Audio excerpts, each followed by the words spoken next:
Great. We're going to get this meeting started so we could get you guys out early enough so you could go have some dinner. It is 5:05, and I'm going to call this meeting to order. Madam Clerk, if you could please do roll call. Mayor Pro Tem Martinez. Present. Councilmember Benavides. Present. Councilmember Sarmiento. Present. We have four. Great. Thank you so very much. Going to move the item number, actually, public comments. Do we have any members of the public that wish to speak?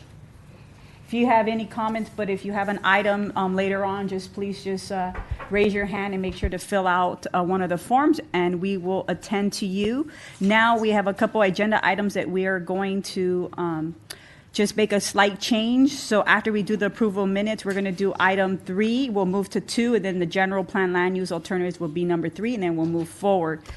So with that, approval to move the minutes forward. So moved. Our second, all those in favor indicate by saying aye. Aye. Motion passes. Fantastic. So now development streaming code amendments, Candida.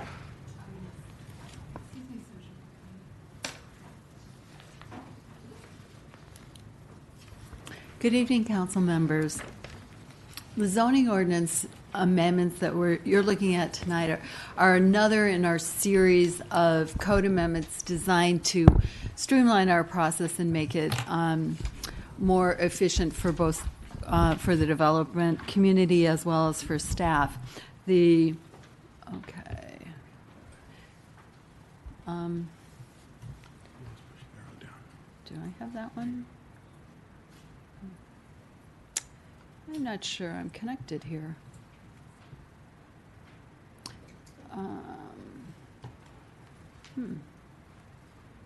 Keep talking. Okay.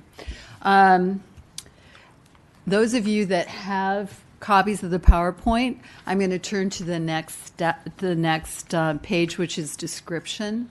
I believe there are copies for anyone who needs one over on the counter over here. The description includes 3 goals. 1 is to streamline the process.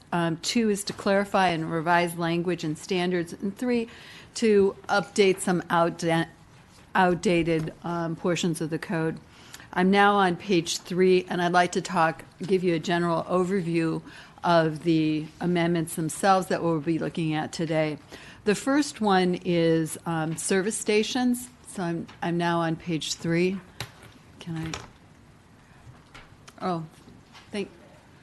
Back one, but thank you, Jack. I want to go back, though. All right. And there we are. Service station. Currently, our city does not require service stations to go through the development review process. And that's an internal committee made up of members from the planning department, the fire department, public works. And because service stations have so many issues in terms of being a relatively small use, but typically on high Can you define what areas. you mean by service stations? Gas stations. Gas stations. Okay, great. Thank you. Or they could be charging stations or natural gas. That's the only reason why I asked that. I was being facetious. Or biodiesel. And we have a lot of new changes. Yes, we do have a lot of those new changes. And to accommodate them, we would like for them to be going through the development review process internally. The second item up there is amending 2 specific districts. Prior to our having I have to give you a little background information on this one, because prior to having a historic chapter, adopting Chapter 31, the city was really committed to historic preservation. And so we didn't have a way to adopt a historic district, so we used the SD process. We actually set up separate zoning districts for French Park and Henninger Park, our first 2 historic districts. In that, because we didn't have a historic resources ordinance, we also didn't have a historic resources commission. And so the review of projects within those two areas, the responsibility was given to the Planning Commission. Well, that's remained in place since that time, and it's never changed. And it's very confusing because the Planning Commission is not as familiar or sensitive to historic issues themselves, and they're uncomfortable with the design aspects. And So in short, what are you going to do? we're going to make Historic Resources Commission be responsible for it. Fantastic. Okay. The second one, I'm going to skip to the fourth one, which is educational Education. institutions. And that one, it's very unusual. Yes. But our city does not require a CUP for educational institutions. You know, I just heard that Santa Ana, of all cities in Orange County, has the most charter schools. Is that a true statement? I do not know that, but Can we have find a out? lot. That's what I hear, that we have more charter schools than any other city in Orange County. Okay. Well, That would be great. Thank you. we can check on the number of them, yes. But, so what we would like to do, but we surveyed about 5 cities that are around us. And I think any planners that have worked in other areas will tell you that they just, other cities require CUPs for schools, and this change would require CUPs for schools. Can you clarify that for me? I was of the understanding that I noticed it says public and private educational institutions. So would that include district schools? I was of the understanding that a school district did not have to go through the city. It only They goes through the don't. state. They don't, but usually zoning ordinances do specify that they will. But just like we don't have to follow our own zoning ordinances, they don't have to follow ours either. So although we would require it, typically schools do go through it. It's been my experience that public schools do go through the process. So we would be asking them to go through the same process as private schools as well. So that's something that's going to be coming before you. The last item now is going to... I just want to say Yes. it's very typical because there are impacts that are associated with schools. It doesn't really differentiate between public or private. They generate the same level of impact to neighborhoods, including traffic, issues of parking. So the review process will give our community a way of reviewing and addressing those impacts. We don't have it now. So there's a review process, so opportunity for public input and such. But would we then have the city have a pseudo kind of legislative decision power if We would have an administrator. It would be a CUP. So the Planning Commission would adopt a CUP that had conditions that said drop-off and delivery pickup areas have to be off the public street. There has to be a certain number of parking spaces. Those kinds of issues. Yeah, right. So, so yes, that's what we're proposing. Yeah, and that's just a great, I was just sharing with them what happened when Sigerstrom School opened up and the issues that we had with traffic. It was for almost over a year, right? And getting our staff out there, Councilman Tinajero was getting called constantly because of that new school. And so obviously, we knew it was coming, but they never came to us. Right, or informed us. The same thing at Godinez High School. You the last thing you want to be at 7 in the morning, 7:15 is on Edinger and Fairview. The experience that I've experienced over there has been horrendous. It took me 45 minutes out of I think when they had the superintendent state of the schools. I never even made it to it because I was stuck in traffic. So definitely understand the issues. Yeah. So I would just recommend that we communicate with the that school with the school district just district, in yeah. advance. I don't know we're going to be considering this Okay. just so that it doesn't Thank become you. an issue. Thank later. you. And we also asked at SCAG, Candida, and Min, as we move forward with our RENA process, for us, how do we have a meeting with the school district to have those conversations about housing. We have yet to include school districts as we move forward with RENA, and we were having that discussion last week at SCAG, and that it's time now to bring the schools in as enrollment is declining across the state of California, and the surplus land that they're going to have, that how can they help us accommodate open space and affordable housing, because their properties are already off the tax rolls. So it only makes sense to partner up with them to build that kind of housing to provide a better community benefit. And they can generate revenue if they do some lease space with office space with mixed use. So it's not like they're gonna just, not make money. They can. And so I believe this is the moment in time to have that conversation, because I'm hearing our RENA numbers are going to double, possibly triple. Great point. Thank you. You were just told that last week. Don't get scared when you see the number. Okay. The last issue I wanted to speak to you about was the changes that we're proposing for our R2 and townhome standards. The standards were last updated in 1991 and really do not reflect current housing trends, one of which is something like tuck-under parking. Our current standards for townhomes do not allow you to have a parking, your parking garage directly underneath the building. We have to grant a variance for that because it says that the ground floor of the unit has to be all habitable space. So it's things like that. The amendment is designed to clarify and simplify some of the language about development.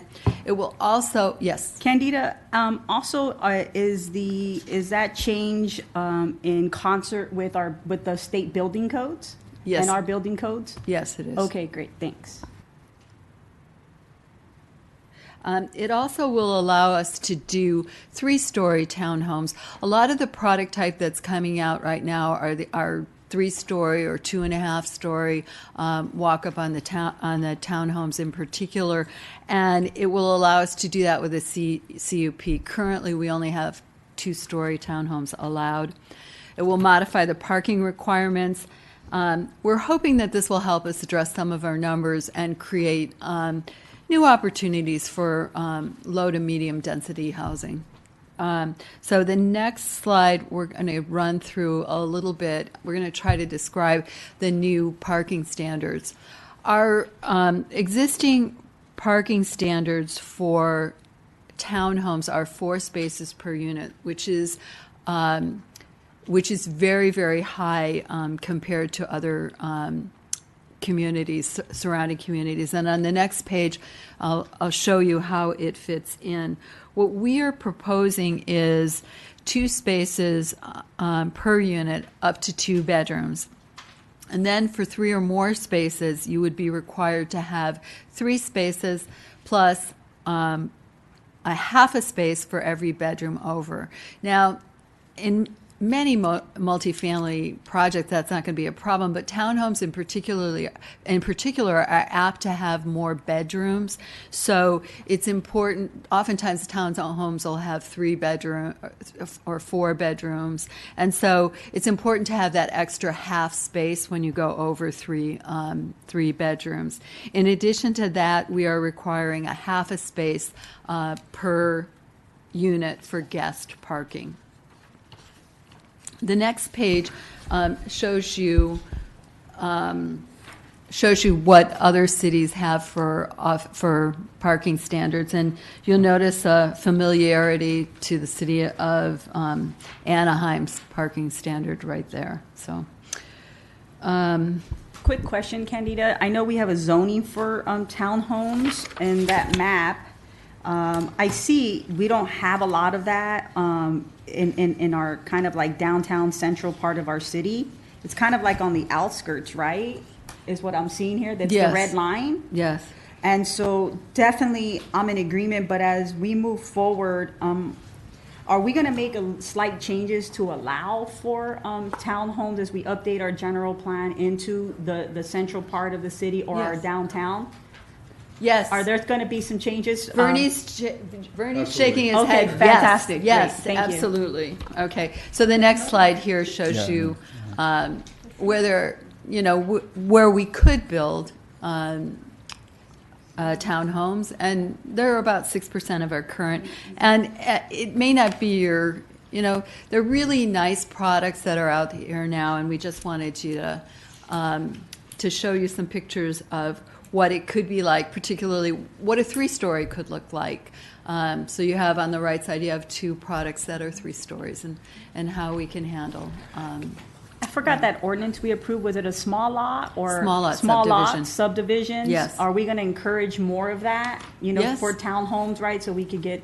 I know we approved that earlier on the year. The BIA supported it, and others. And so, how can we continue into the development community as we make these changes to support, small lot subdivisions versus trying to do the traditional townhomes? Right. We could go out. We have made it easier by providing the ordinance itself, but if and when and through the general plan update process, we could probably market Okay, great. opportunities for those kinds of uses, including our existing small lot subdivision ordinance. And that discussion has taken place through the general plan process. So later on, our general plan team will give you an update, and you'll see some of the discussion that we have had. So. Great. And it's A couple of questions. You mentioned that part of the updates we're looking at allowing for 3-story townhomes. Are we seeing some of those? Aren't we seeing some of those currently along Harbor? And is that by variance? Is that and this will provide? that is through the harbor specific plan. Okay. So okay. it's consistent with the harbor specific plan. But So we're this would- basically updating citywide. the citywide So to be citywide, consistent. yes, we are Okay. seeing those. Okay. And the other question I have is going back to the slide with the parking requirements. Am I understanding correctly that we're going to update to require, or what's being proposed, 2 spaces per unit up to 2 bedrooms? Does that mean that a studio would also require two Yes. spaces? And is that I'm seeing that some of what the examples that you show us of other cities, some of them have lower parking spaces required for the smaller units. That's true, but for these are for townhome standards only. The parking standards, most cities don't have separate parking standards for townhomes. They just do it for all of their multifamily. So their parking standards were for all multifamily, and because a townhome isn't likely to be a studio, or 1 bedroom, they usually have at least 2 bedrooms. I mean, that's what we want townhomes to be, is for families and even larger families. Mm-hmm. So that was the rationale behind that. And the other thing I hope we're encouraging is generational housing, right? Which makes sense for townhomes. Yeah. As we lack 3 and 4 bedrooms, we have a lot of studios and 1 bedrooms, Right. and obviously our residents, when you look at whether it's the Vietnamese community or Latino community, they like to live with their grandma, their tia, their uncle, and God knows cousins. And, we just don't have that housing available. And so whatever we can do, and I know it's in our housing element, but very little of that housing has been produced. And so, again, I always ask the question, who are we building for? Yeah. Okay. Thank you. That concludes staff's presentation. Great, thank if you. you. Have any more questions? No, good job. Next, Min. Thank you. So we're continuing with our process of providing update to the City Council and the Edibet Committee regarding our status on the general plan update. And we're committed to giving a quarterly update as well. We have made some significant advances towards getting to completion. And one of the most critical steps that we're at is really looking at the land use portion of what are we going to evaluate, how are we going to grow, but also look at what are we going to protect, right? And the team has worked together with the EMTs, different department heads, different department staff, have also worked with a consultant to identify these study areas that we are going to present to you today and get some direction. Our goal is also to take this to City Council and present it to the entire City Council, ensuring that the proposed study areas is something that is it's also the vision of the City Council and the community and the directions that we're moving forward. So this presentation, we would be asking for a comment back to see if we're heading in the right directions. And then we'll take that to the full City Council. Our Gen Plan team is here. Presenting will be Vernie Colorado. But we also have Melanie McCann, Ivan Flores, and Mr. Ricardo Soto. So they've been working very hard, and I just want to make sure that they're recognized by the community as well. So thank you. Thank you, Min. Thank you, Min. Thank you, Mayor Pro Tem, especially Martinez, for helping us through the SCAG process. SCAG has been paramount in allowing the general plan to move forward, and so we've taken advantage of some of the funding sources through grant programs with SCAG. Recently awarded the $325,000 to move forward with the initial part of the plan. And thanks again for the funding, as well as this project is sorely needed. Hasn't been approved since the early 80s, or updated since the early 80s. So staff and the city, I think, is very excited to move this forward, this project forward. So with that, as Min was stating, since we saw you last on July 17th, we provided some of the city's core values in our vision statement. We've created 5, which I'll go over and touch on briefly. We, over the summer, also did various community outreach pop-ups at Fiestas Patrias, as well as the East Side neighborhood, at the local park, and a few other locations. So we're going to be reaching out to you on a report on that. We're currently expected to complete our policy framework, and part of that framework has to do with this map that we'd like to kind of just have a quick chat about tonight and give you a preview of what we're thinking, with the anticipated adoption date of the general plan in March 2020. So just a quick recap of where we left off. Our core values, I can kind of read them through quickly: health, equity, sustainability, culture, and education. We try to go back every time we have something that we've delivered upon, this vision statement, these core values, back to our community so we can keep them in the loop. So part of these pop-ups were really to confirm our core values and listen to what the community had to say about them. Interestingly enough, health and education continue to be too strong. There was a lot of votes for health and education on those two values, so all of them were also important. Before we walk into the land use for the city, we wanted to kind of show you this overall slide and remember what our regional setting is. Min has been great in helping us to kind of frame our discussion as he started here with the city and had us think a bit more regionally. Our adjacency to the John Wayne Airport, local universities, how can we capitalize on our proximity to Disneyland, the Honda Center, Angel Stadium, and some of these regional draws that we have to build upon for our future. I also wanted to mention our local regional hotspots: Discovery Science Center, the zoo, some museums, and some other features that bring our folks to our city. But the intent is that together as a region, we can all succeed if we start thinking regionally and bigger picture. So when we're talking about the big picture, this, as I mentioned, and Min has been mentioning, this is our only opportunity to do something great for our city, for our residents, and really start to think about what we want to see. What do we want our city to be? What do our residents want our city to be? We took about a year to listen to our residents. Took another year to sit down with a specialized group called the GPAG to fine-tune those conversations and produce a document, which was that summary that we presented to the council about a year ago now. Our goal is to protect, enhance, and transform our community. So many folks love everything about the city and want to maintain much of what it has to offer. How can we enhance those corridors, those key areas that need some TLC and deserve kind of a brighter future? And then how can we transform our communities so that our residents and our businesses owners continue to succeed?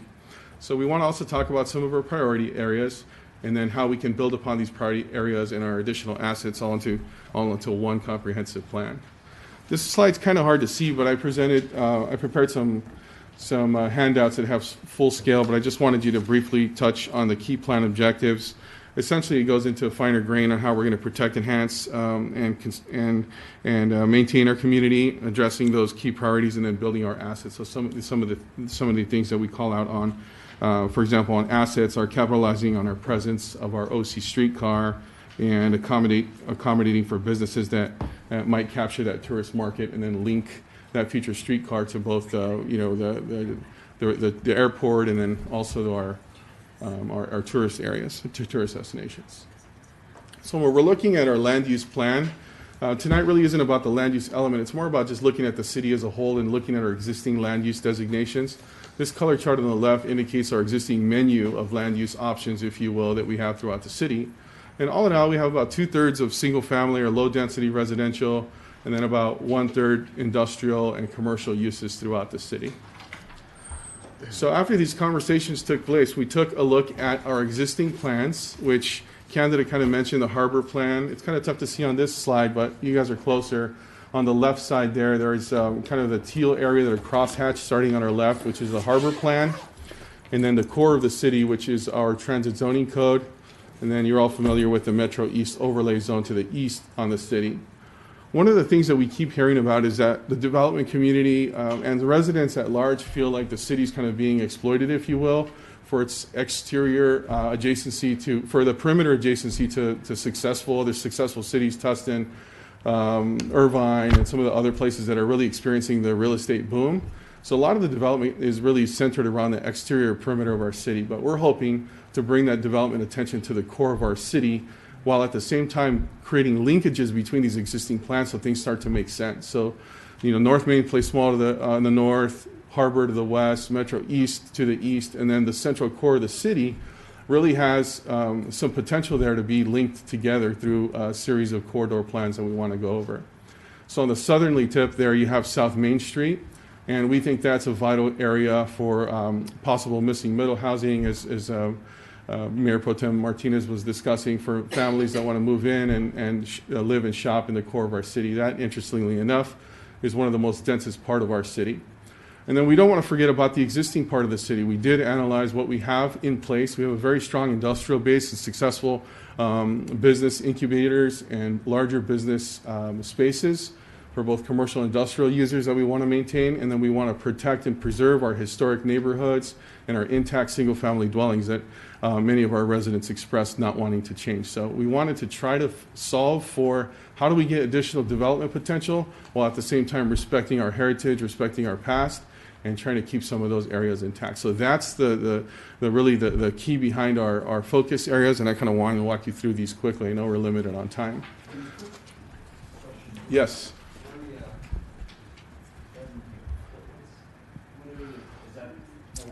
So that's a focus area. That's our Grand and 17th focus area. There's a Food for Less there. There's a Target Center. And that's kind of a specialty target area that we looked at for a potential, which we'll go over in a bit detail in a few slides here, coming up ahead here. This map shows the focus areas, and I'll go over them quickly. The first on the west side is the recently adopted OC Streetcar Alignment. Many council members and the council and the community wanted to see what we can do about using that existing and approved alignment to start looking at ways to look at upgrading our existing land uses and linking the harbor plan. In that area we have Willowwood Golf Course, and thinking about things like Min said, regionally, how we can connect people from our downtown to the destinations that people are visiting Orange County for tourism and so forth. So that teal area on the west is our first focus area. The next area there is, I think I can just get closer to the map, just want to walk you through this here. 55 Dyer South in the southeast, which is the kind of the bluish color area. That's an area where we're getting a lot of development attention right now. We have a heritage that was recently approved at 1,200, 1,400 units. And so right now we're on kind of the edge of deciding what we want to do with that area. Do we preserve our industrial base? We have some competing ideas that want to maybe introduce some additional residential. That's one that we really want to talk to you about tonight specifically. So I want to get some input on that. The next area, I'm sorry, let me go through the rest of them. The next area is South Main Street. We talked about South Main and the potential to recreate kind of the boundaries of our downtown. We're experiencing a lot of business growth in our central core. And instead of talking about how we can start pulling people away, how can we make our downtown kind of an extended version to the south and really capitalize on the South Main business district? I don't know if many of you have visited places like Austin or Portland, where there's two kind of downtowns. One has more of an artsy feel, and one of them is a bit more of a true downtown.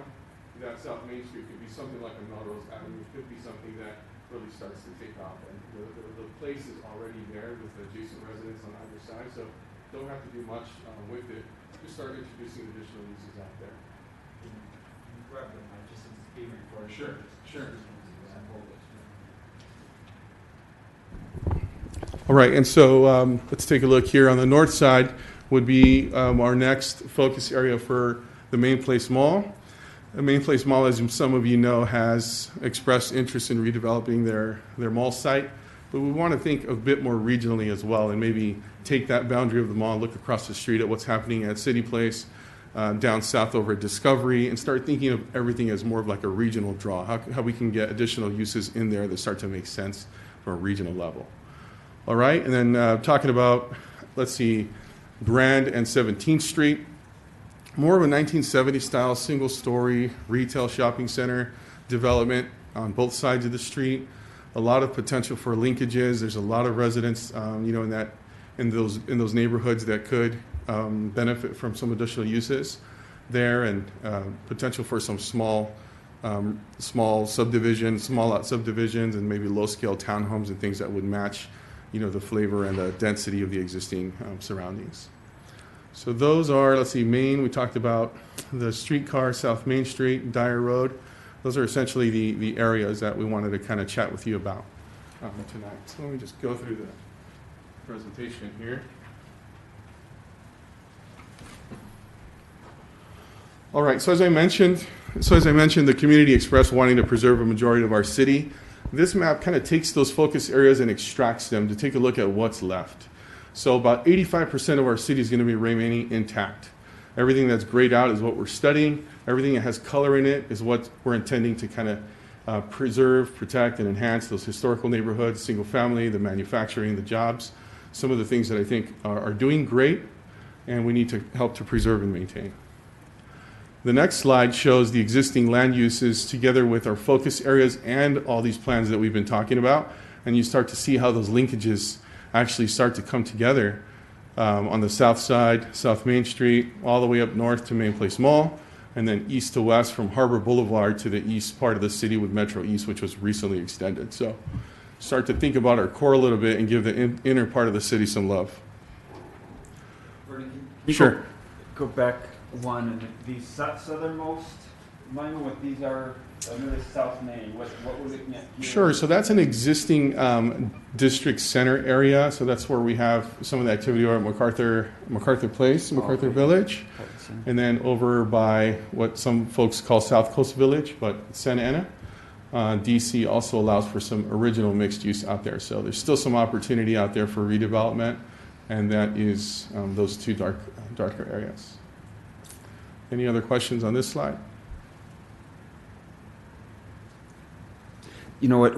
While you're actually on there, I'm glad that both of those are those areas on the southernmost part are highlighted, particularly along Bristol. I noticed that we're looking at South Main, but I also think Bristol has a tremendous amount of potential and opportunity, particularly the fact that you have this shopping mecca, if you will, there at South Coast Plaza. And I think there have been a few improvements over the last few years.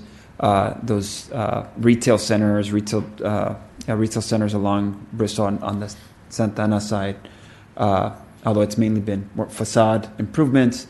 But I think there's just a lot of opportunity both on the Bristol side, just what they call South Coast Village, where the Mortons and the Corner Bakery are by Bear. And then just a stretch from Bristol at the city boundary at Sunflower, all the way up to even Warner. I mean, there are a few improvements there's some medical offices, medical uses, but then there are others that have just been kind of popping up here and there. But again, I think there's a lot of opportunity where we could potentially draw some of that destination folks that are coming out to South Coast if we had intentionally designed land uses and different types of uses and retail even along that South Bristol corridor, I think we would be able to draw folks up that way if we're intentional about it, designing it, putting proper land use and marking it well. However, I'm noticing that right now it's not necessarily one of the areas that is highlighted. I think it might be the district center. I'm not sure exactly. It looks like it goes to just north of MacArthur or Alton. I'm not sure. Anyway, want to put that. Don't want to stop and focus there too much, but wanted to make that comment, and we can continue to discuss. Thank you. All right, so just drilling down a bit further on the focus area 1. We kind of went over these quickly, but so the focus area 1 there in the Streetcar neighborhood was to start thinking about that existing condition and anticipating the alignment of the OC streetcar. We have essentially today we have industrial uses that auto wrecking yards, things like that in this area. We also have some interest from new development like Tiny Tim Plaza. We have the Willowwick Golf Course, and we have a great opportunity to create these showcase stops, if you will, along the street alignment to actually make it an interesting place, potentially by utilizing different themes throughout the street stop locations, and then introducing additional options for housing, mixed use, some clean industrial kind of maker type space uses in this area, and then making sure that we incorporated placemaking, pedestrian paths that connect along the streetcar alignment, and then the individual stops. So that's the idea for this focus area 1. Could I just real quick on Sure. that area, and also I'm not sure when we'll look at and how we're going to be speaking about opportunity zones through that corridor, but for that area, the way I look at it is looking at it as an innovation district. And how do we actually promote here in the city already? We're makers and creators. We have industry that is global. Santa Ana needs to look at it itself as a global city, right? Our economy is not local, or it's not part of a mega region, but it's part of globalization, right? When we have multi-international companies here, there's 45 companies in this city that make products here in Santa Ana that that people all over the world are purchasing. That is powerful. How are we marketing that? How are we leveraging that and becoming the global city that we should be? We shouldn't shortchange ourselves. And we have to create these innovation districts. If you look at what Pittsburgh is doing, and I want to recommend a book to you all, The New Localism. And I'll read something to you where I believe that it is truer than ever before. History does not crawl, it jumps. Let me repeat that again. History does not crawl, it jumps.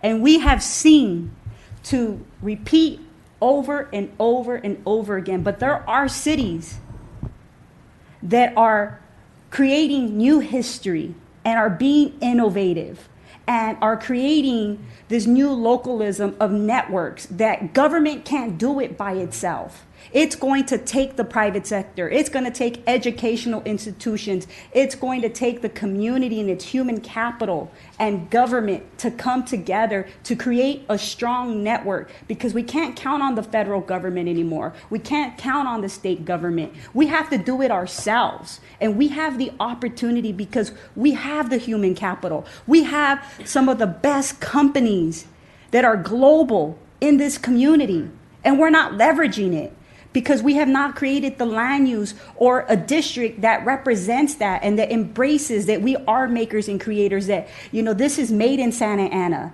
right? We should have a campaign. We should be branding that stuff, right? Recognizing those businesses that are changing things, that are creating this global economy. Like when we talk about globalization, it's here in our backyard. It is interconnected. What's happening in China and the terror is impacting us. You better start buying your Christmas gifts now, right? I'm telling you now, because of what's happening. Your gifts are not going to come if you're going to purchase online. It's like starting now, because it impacts us. And so when we look at the medical field, we're looking at robotics, we're looking at cannabis, we're looking at education, and more importantly, we're looking at autonomous vehicles. We can be the city that can do the research, look at manufacturing, look at industrial areas to create innovation, and to say, hey, we are going to be the city that is going to create prototypes. right? That's going to do the research. That's the new economy. We have that opportunity. Don't miss it. We cannot miss it. The window is open, and I'm so passionate about it because I believe, and I truly believe in this city, and I believe that this city can be a global city. The time is now. And I will help even when I'm not on the city council. But I recommend New Localism. Read that book and go to Pittsburgh. Go to Pittsburgh and go check out what they are doing. It is incredible. They are a model for the country now. People are talking about them, and how they're using, that they're the number one folks in regards to robotics now, right? They made an investment early on. We're going to focus on robotics and be the prototype and do the research. And now they're thriving. So we have that opportunity. So I want to make sure that we create these innovation districts. And we have the cannabis industry. We started it. Like, when you look at our budget, we're not generating much on that, but we have other opportunities of how to generate, because they're going to be using robotics. They're going to be branding and marketing. And guess what? These products are going to be sold all over this country and in the world. And it could be made here in Santa Ana. And how do we capitalize on that? Right? And so those are the conversations that we should be having to prepare ourselves into the 21st century and be ready to go in the next 5 years. The time is now, and we have that opportunity. Thank you. Thank you for those comments. Moving on to focus area 2. This is kind of the area there at 55 and Dyer, where we have the two divergent land use approaches. Number one, we'd love to hear kind of what your thoughts are on this area to potentially continue along the path of mixed use. Or two, think about things as you, Mayor Pro Tem Martinez, just stated, capitalizing on the potential for global headquarter type of businesses and our adjacency in this specific location to the airport. Everything's about logistics and shipping these days, and the future is airport and logistics. So how can we take this area and rebrand it so that it starts to attract and draw these types of global corporate businesses to our city's edge? This second map here looks at the focus area itself in a bit more detail. You see the heritage that was kind of sitting in there, kind of like its own island. Do we continue along that path? Will we be creating, as we have one housing development there and a massive one, are we looking at creating work villages in that area as we move forward, or would that be the only development that we're going to do housing in? And I think that's a decision that needs to be made, because if we are going to produce more housing over there, we need to start thinking about that now and making sure that we do create, workforce villages to accommodate, the industry that's over there. Because, the last thing that we want to do is create these great paying jobs, right? And then they don't live in our city. Right. 71% of our residents commute outside of Santana. Only 21% of our residents live and work in this city. Right? We are the workforce for predominantly Orange County, because very few percent of our residents here actually commute to Los Angeles. The majority is Orange County, and the number one city at 12% of 12,000 of our residents are going to the city of Irvine. And so how do we create that partnership? It is extremely vital that we look, because that area right next door is Irvine. Yeah. Right? And the last thing that we want, because Irvine is building a ton of housing not too far, and so is Tustin. Right? The last thing that we want is not to capitalize on these opportunities. Exactly. So the thinking in this area is that since we already have residential mixed-use component that's been introduced here, what we're looking at is to limit those type of development to the major corridor, which is Red Hill. Right. Yes. And keep it fronting on Red Hill, but still keep the assets that we have for industrial innovative uses that we want to continue to promote. The idea is that the type of commercial and residential products that we have here are not only serving our residents, but also drawing from the activities from Tustin, Yes, the activities from Irvine. Because you're right, they're building a lot of residential, so we want to have commercial uses that will then benefit from all of that. So that was the goal, is since we already have the heritage here, is to round it out and then keep the mixed use residential along Red Hill, but protect the rest of the area and keep all of that as industrial corporate type uses. So that was one of the proposal that we see would be beneficial, understanding that we have already started down the path. Let's just limit the path, but continue to move forward, because industrial uses have access to the 55 freeway, have access to on-ramp and off-ramp, and close to John Wayne Airport. So we believe that this area should be preserved and continue to create that regulatory environment that you asked for that would help to support those land uses. I think, so just when it comes to the different focus areas, just taking a step back and going back to the presentation, are you looking for feedback as we go, or because I was holding off? Yeah. There's too much, there's too But many yeah, areas. there's a number of areas, and I had my comments now So in each area. thank you for that. So it's been a long process. We've been excited to share this with you as well. And it took us some time to get to where we're at tonight, a long time. Yeah. But we really thought very carefully about each of the areas we presented to you. The and I'm of glad, the- yeah. So and I'm glad that. So I'll maybe sprinkle some of my comments and see how much I might have at the end, and see if I maybe come back with a few. The one is just that the process in and of itself. Going back to the fact that it's been a couple, 3 decades or so since we've actually looked at the city as a whole in the general plan. I think Mayor Pro Tem myself have been raising this issue from when we first, landed here 12 years ago, and we're still, it's still underway, although I appreciate the work of staff for bringing us this far, and I'm confident that it will come to fruition. These opportunity areas or focus areas, I think you've identified several that truly have a lot of opportunity, just using that term. We don't capitalize on opportunities in general unless we're intentional about doing so, right? Otherwise, what we see here is a very a sizable part of the city that's adjacent to a couple of other neighboring cities that are in their own right thriving, and we've had some decent businesses here. At the same time, we've had a lot of underperforming in industrial and warehouses. And I think part of it, again, that we haven't necessarily had the intentionality about whether it be the plan, the marketing, and such. I would agree that looking at what's taking place across the street with Tustin, as Mayor Pro Tem mentioned, also Irvine, there's a tremendous amount of building of housing that's taking place there, right?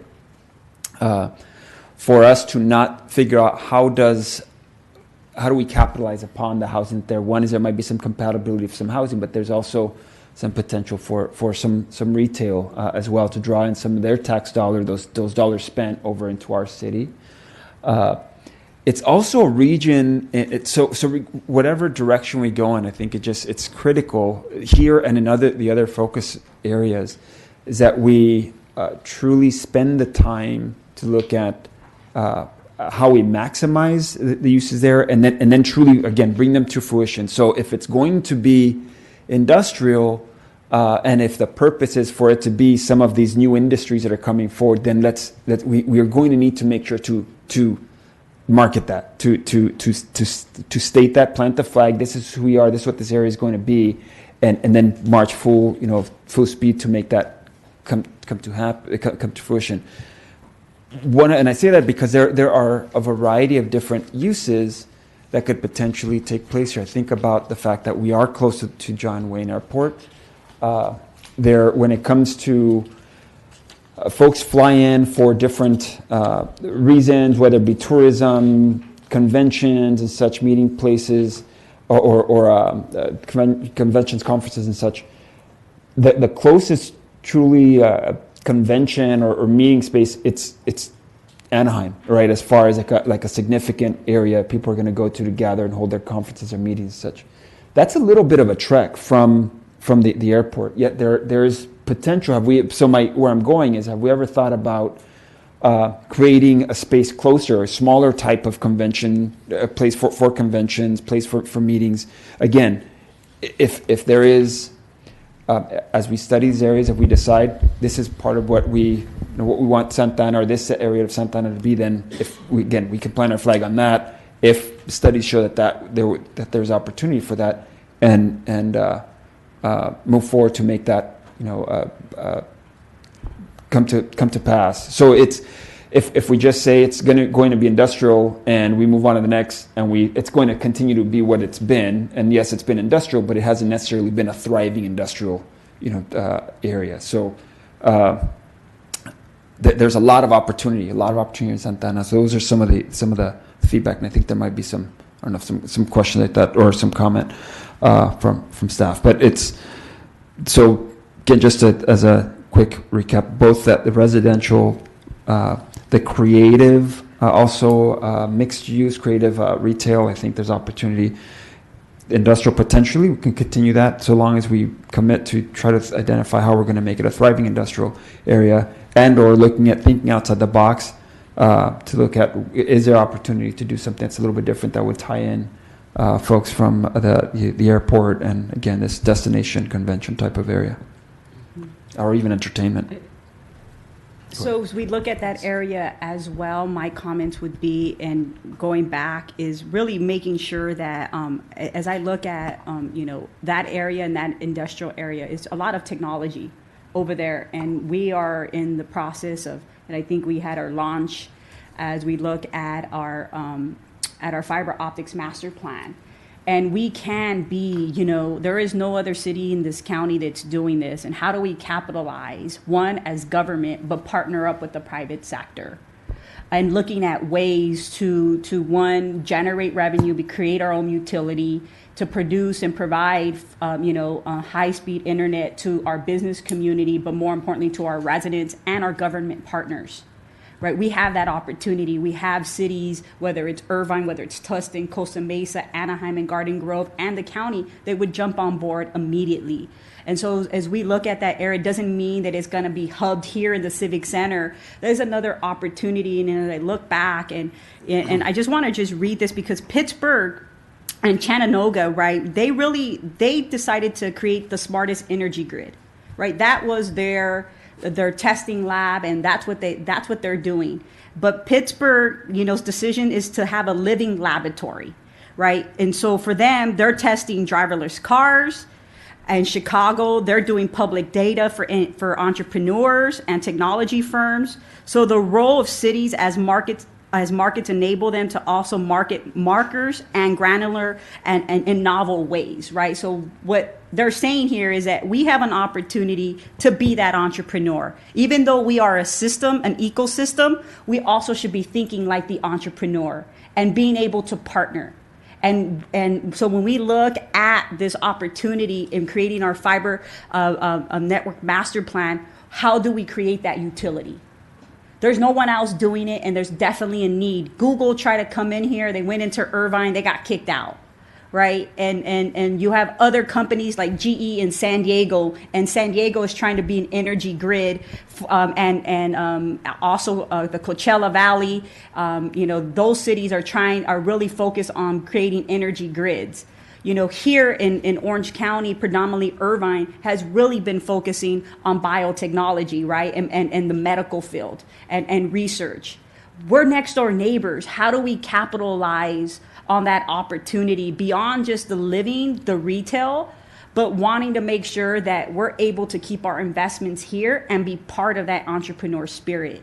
And so I would just, pose that to you all, because as we go down that path, there are a lot of opportunities where the private sector would jump on, and more importantly, educational institutions like UCI. UCI has its cove. It wants to do something here in Santa Ana. The moment in time is now. I met with them a year ago, and they're like, when are we going to do this incubator, Michelle? And I'm like, look, we're far behind, man. We're a couple years out, but have some patience. But they're ready to ignite and work with a city like Santa Ana. We are the only urban city in Orange County.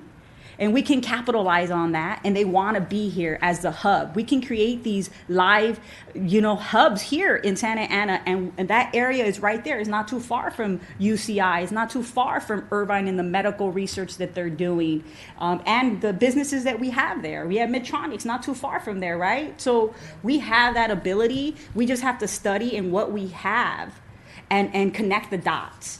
And so it's just not about just the land uses in regards to housing and who's our neighbors and how can we generate, partnerships, but making sure that we too can be that entrepreneur, because we need to generate, revenue. And this is a way, when you look at our users utilities tax, it's decreasing, right? Because of unintended consequences, the SB 375, right? So they're selling carbon tax credits. So what's happening with one of our biggest users utility tax, right? Electricity.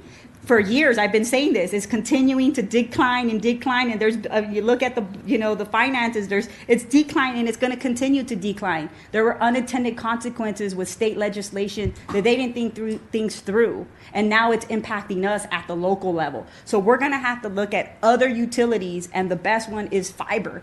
As we look at this 21st century, this economy, it's all about, making sure that we take advantage of the digital revolution. Some excellent points. Thank you for that. We might be able to move forward here to focus area 3. Councilman Benavides, you mentioned this little blue blob. This is Granite 17th. It's fairly large. We have a few developers that are interested. I don't know if you're familiar with that North Park Plaza, just north of 17th Street there, kind of a 1970s campus-style development, medical development. They've expressed some interest in some additional uses, as well as the underperforming kind of single-story retail at Grand and 17th. That's a great site. So everything kind of culminated in looking at this as almost like its own epicenter, its own node of potential planning area. There also, on top of that, is a planned rail separation Public Works is working on that may affect, some of the visibility to some of the retail uses there. So another opportunity for some small single-family neighborhoods, small lot townhomes, ownership opportunities that offer some mixed-use benefits to those residents and creating more placemaking at this location. Vernie, go back a bit. You mentioned potential grade separation on 17th Street along basically at Lincoln. Is that the idea? That's correct. Okay, interesting. That's right. Yeah. It's going to be, I think it's going to start from here and go. Right. Okay. So there will be great separation. The traffic's going to stay where it is now. The road is going to go. Okay. Similar to what's currently at First Street. It's also consideration for Santa Ana Boulevard. Correct. Right. That's the highest priority. Yeah. Okay. Yeah, it would make sense coming in the city. So, do we know roughly how many acres that's at? But I'm glad that it's on here. I'm glad it's on your radar, because that's been one of the. I've been surprised that nobody has picked it up or done anything. If I had some money, man, I would have done that a long time ago and really maximize on that. At 17th and Grand, out both that medical plaza out there with the huge land out here out front, and these old 70s, Right. dilapidated. Campus, yeah. Right, and then that's been a food for us. Been I don't know how many different uses. Right. I think there's something going in right now. Some improvements, something like that taking place right now. Right. Targets moving forward with the remodel, and they're doing some drive-throughs at the corner. Yeah, over on the so I'm glad that that's on there. I think there's a lot of opportunity there as well, and it's right off the 5 freeway, right down the street from Chapman. Chapman's been doing some growth and some. So I think that when you talk about just the regional, impact, what else is out there? What are the assets around us? What assets do we hold? How do we bring those together to maximize opportunity? Right. Some of the idea of development, the small, housing. I think there's some potential there, there's obviously clearly a need for housing. I do think that there is, again, given the acreage and given the location, proximity to the freeway, I think there is other opportunities to be able to see some significant, more of a even destination, whether it be again entertainment, whether it be some type of connecting with the UCI, with Chapman, with some of the schools. I think USI at one point was looking at growing into the medical and even medical school potentially. Might this be a location right down the street from where they are? And again, there's a lot of potential and opportunity. And all I would say is just let's dream big. Look at some of these examples that Mayor Pro Tem is mentioning. There are a number of cities that are reinventing themselves. That when you think about Pittsburgh being seen as an example, I mean, Who would ever thought, right? yeah, and there are a number of other cities. I've heard good things about Detroit doing things about reinventing itself, and Detroit wasn't necessarily being highlighted for very many positive things a few years ago. So I think Santa Ana can and should be leaps and bounds ahead of some of these other cities. And I think if we just see ourselves for what we can be, I think we really can just We're take not on the that golden opportunity. city. We're the global city. Yes, we are. So we So, should consider ourselves. yeah. So I'm glad this is on here, and I would just say let's dream big. Thank you. A few more areas to go here, so I'll try to be brief. We spoke about South Main Street. Gensler, one of the local architects, put together a street improvement plan out there that we've been looking at and utilizing some of the opportunity sites that they identified, together with some discussions with staff and our general plan advisory group.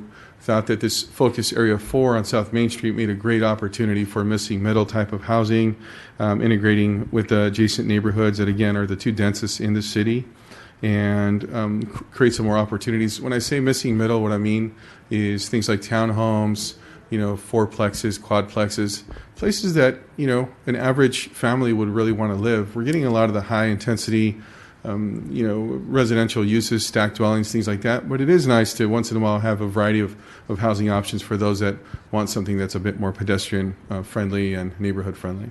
So this was that idea for this focus on Main Street. There are a few catalyst sites that we'll talk about in future meetings, but generally South Main Street resoundingly was one of the areas that we wanted to study. So that area seems to be, at least in my mind as I see it and picture it, built out. So would it be the idea of reusing, repurposing some of the parcels, properties there? Would that be the concept? Absolutely. There's a few city-owned properties that are parking lots that we could definitely look at opportunities for, as well as some underperforming retail centers that are remaining vacant. And, creating an expansion of that south of the downtown area and trying to take away the border that we have as a First Street right now. It's a dividing line between our downtown and South Main, and hoping to extend some of the the development down south there to hopefully activate this district as well. Yeah. Good, thank you. Yeah, I would just say that Main Street is no different than our downtown, right? We always talk about Main Street and a downtown. We have both. Unfortunately, our South Main has been dormant, obviously for a lot of reasons, but one in particular is that, we have thousands of people coming through our city, right? It's just been a thoroughfare to get people to and from, and that has hurt, those merchants on South Main. And working to reduce traffic, to provide more commerce. But one thing that I would say that it's imperative, as the city owns land over there, is that how do we work with them and have a bigger vision and looking at doing a master plan, a form-based code or bringing somebody to aggregate properties, right, to create one massive plan.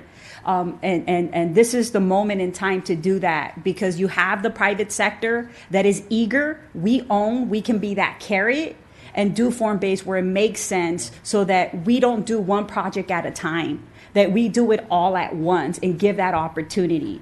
And so, I'm hopeful that we do move in that direction, that we start having those conversations, because we can't wait 10, 15 years right? We got to do this now. South Main has money. I think it's 6 million or so.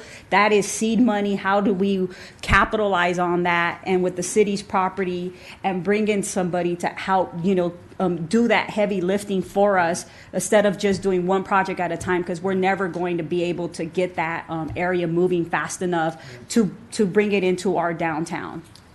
Thank you for those comments. We're excited too about the funding options for South Main Street.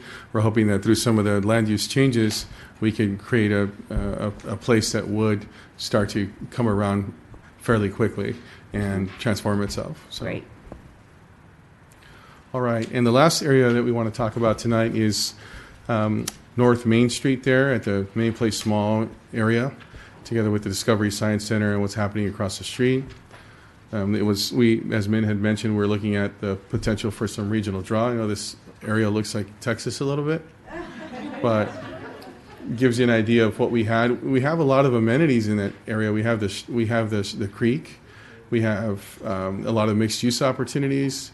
We have the museum district. We have lots of interest from Main Place. So how can we make this greater area one that would attract some regional players?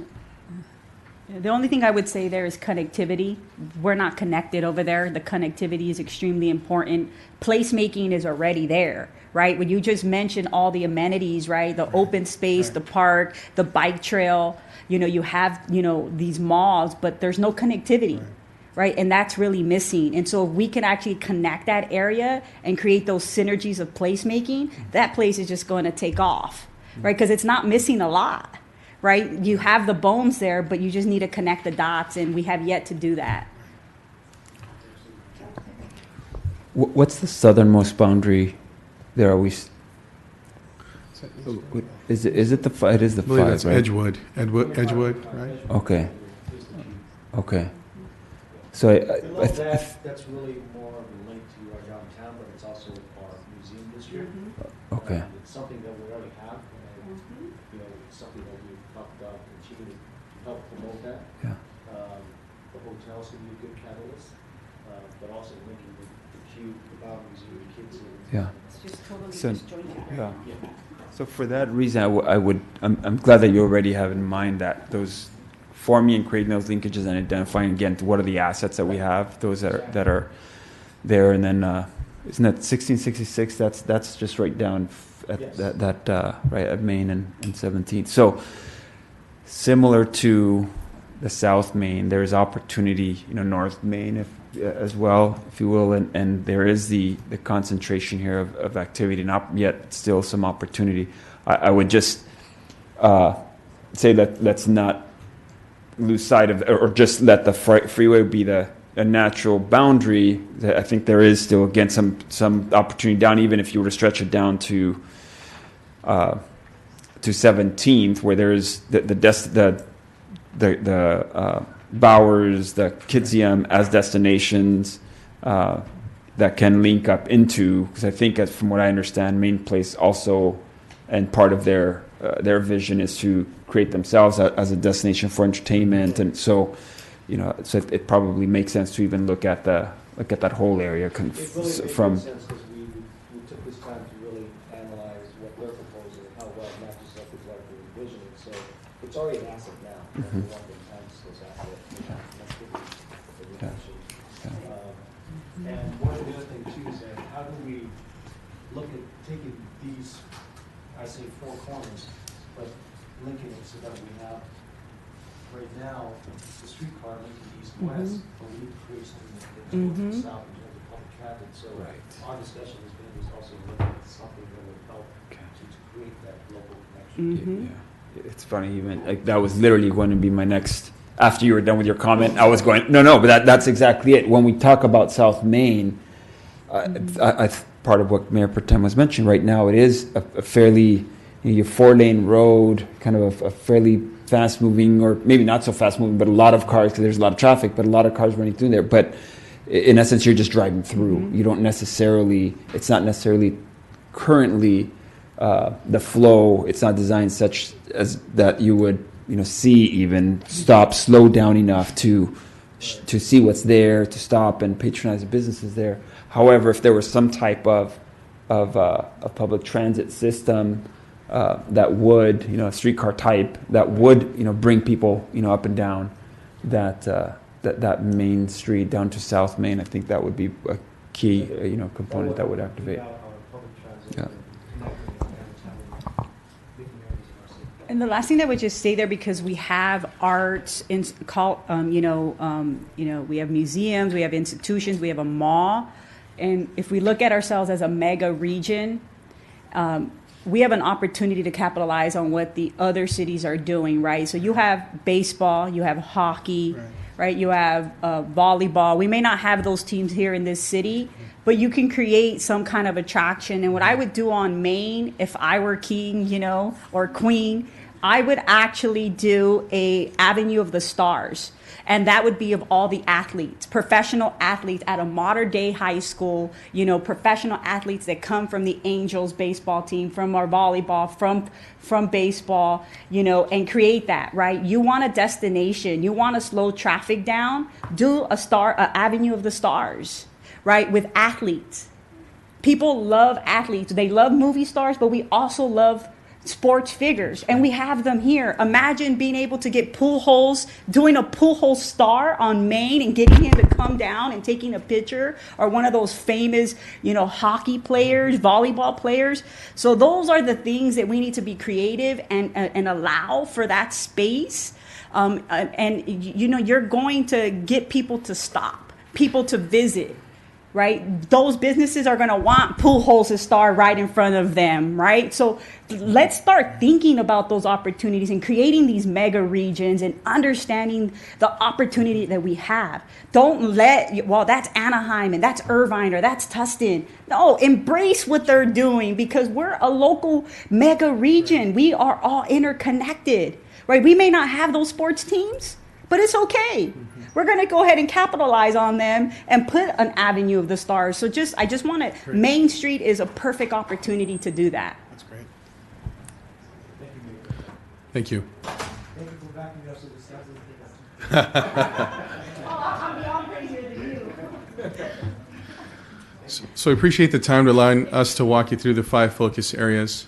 We were really excited to share this with you. And as Min mentioned, we're hoping to come back at future meetings and really drill down on these specific areas. So the point of tonight was just to give us the green light and allow us to move forward and study these areas. We're working with some consultants. Everything from this point forward will be getting some assistance from some consultants and doing some technical studies. But I'm very proud of what we've done as staff to this juncture, everything we've done in-house to get us this far. Now we just need your okay to move forward with studying the physical areas and then be able to produce some actual technical data to support or not support the proposed changes. In addition, we also like some of your time, probably early part of the next year, to start drilling down on some of these areas and really start having these conversations on what types of forms, what types of businesses, what types of uses we perceive within these areas. So we wanted to take the first step tonight, identify the areas, and then at a later meeting, hopefully we can drill down a bit more and talk about the uses.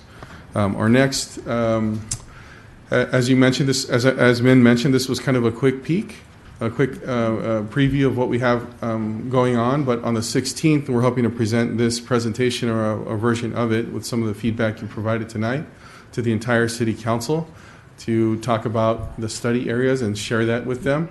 And then what we'd like to do is just package everything together at December 4th. We made a promise to you, and Min did as well, that we'd bring a policy framework to the December 4th City Council meeting. So that's going to include all the work of the General Plan Advisory Group, all the work of the General Plan Advisory Technical Advisory Committee, together with community feedback, and into this draft policy framework that we're hoping to present and end the year with on December 4th. So the reason why the draft policy framework is crucial because it will be the basis for many of the other elements as well. So you'll have input on the alternatives, the framework that will help lay out for transportation, both the infrastructure, things like that. Fantastic. I just want to thank you guys for your guys' commitment and hard work. I know this has been a long time, to get us here. And, I just, again, with Min here, I just, I think as we have this new team here with Jack and and Steven, is that let's not work in silos. Let's make sure that we create, and Fuad, I see him back here, these think tanks, right? And we did this at SCAG. When I was president, they thought I was crazy. They're just like, you're crazy, you want too much, and this is not what we're used to as government. Well, guess what? We're moving towards that, and I was able to get them there. And now we have the staff there that has created these think tanks of these amazing young staff members that are working there and bringing so much innovation. And, that our strategic plan now talks about all of that, and they're implementing that.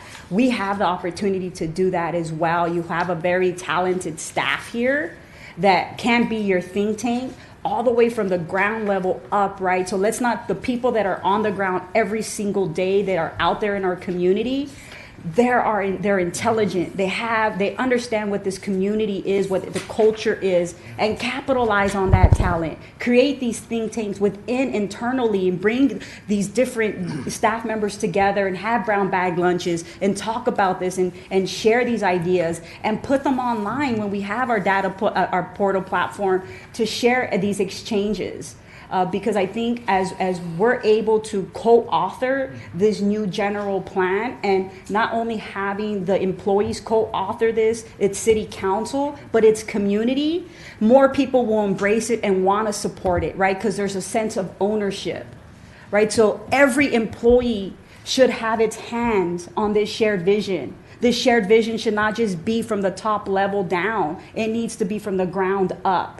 And so I would just implore you to reach out across boundaries, not just executive management team, because that's what I heard while we went through our EMT. I think you're all fantastic and great, but you're not always on the ground, right? It's folks like Alvaro that are out there on the ground, where Public's on a public. They're there every single day, where it's Scott Cudner or Margarita that are down there. Those are the people that we want to utilize and get their ideas. So I will leave you just with that in note, because you have human capital here. Take advantage of it. We will. Thank you.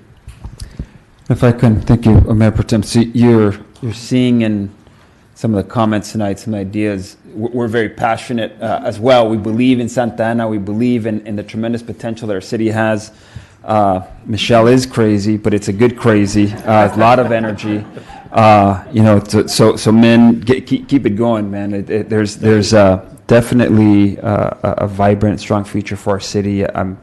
It's refreshing to see that all the work that you've put in, Vernie and the whole team, to bring in our community as well. These 5 focus areas, I think, are definitely 5 of the top prior or opportunity areas for the city. And I was going to ask actually whether, again, there are a lot of ideas.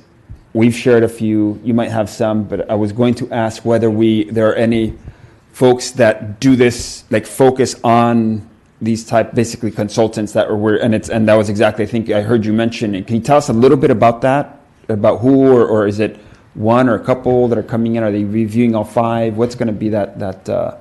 Sure. So the maps themselves came about as a result of the General Plan Advisory Group. But before then, when we spent about a year with the community, we listened to what they had to say.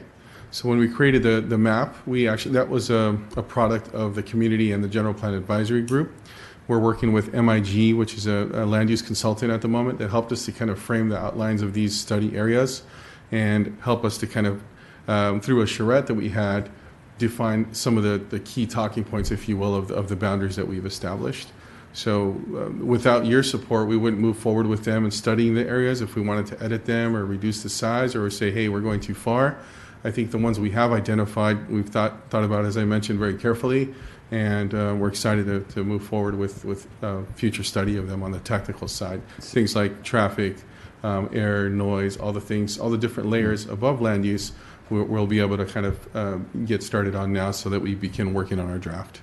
So the last comments I'd make, one is when you do bring it to council, just sharing a little bit about what work or role that basically we've come this far. What's next when it comes to taking some of these ideas? How will we identify what the highest opportunity land use designations might be? What we would potentially envision in those zones. that would be helpful, I think. And the other is, if there's any way to include it to some level, that South Bristol, I just think that there's a gold mine there. When you're talking about the millions of dollars that are spent just on the other side of Sunflower, that I think if we're strategic about it, we can draw some of that over into our side of the city boundary. Definitely. Thank you for your work. Thank you. Just one last question I forgot, because I saw the streetcar route, wanting to make sure that, and I know it's a crazy idea, the Civic Center master plan, where I really believe that the Civic Center can generate revenue if we're able to produce housing. We have an opportunity, and SCAG's coming with Cosmont to look at possibly looking at EFID or CREA or something else, affordable housing, where we, here in our downtown, we want to make sure that we're able to keep all our community here. And with the amount of market rate that we have produced, we have yet to produce the amount of attainable housing that is needed. But we have an opportunity. This land is off the property tax rolls. This is a perfect opportunity. If you're going to build affordable housing, you want to do it on land that's already off the property tax rolls. And here's an opportunity to build that housing, to build Class A, build an office building. Attorneys would love to be right here, live here, work here, and play here. We have an opportunity. We don't have a Class A office building. Tell me which one we have that's near here. Not many. So we have an opportunity to create placemaking as well. The state workers' comp, they're going to get. We have an opportunity to take that and say, hey, state of California, you want us to build affordable housing? Well, guess what? We have an opportunity where your land, put up or shut up, right? So we want to help. I want to help. I think this is a perfect opportunity as the streetcar comes to look at our civic center, to look at our asset, and capitalize on that. Right, put it on the property tax rolls, right, for office space, for retail. But if you want to produce attainable housing, you can do it here. You can do some here. You can do some market rate, and you're able to not take private property that is currently on the property tax rolls and then have covenants for 50, 70 years where they don't pay. I don't think we go that high anymore. I think it's 25 years. What's our longest?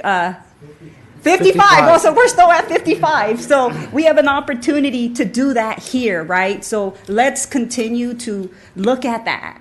Because Long Beach, if you go down to Long Beach and you see what they're doing in their civic center, they're putting a hotel, they put a Class A, they have market rate, they have affordable housing, they redid their city hall.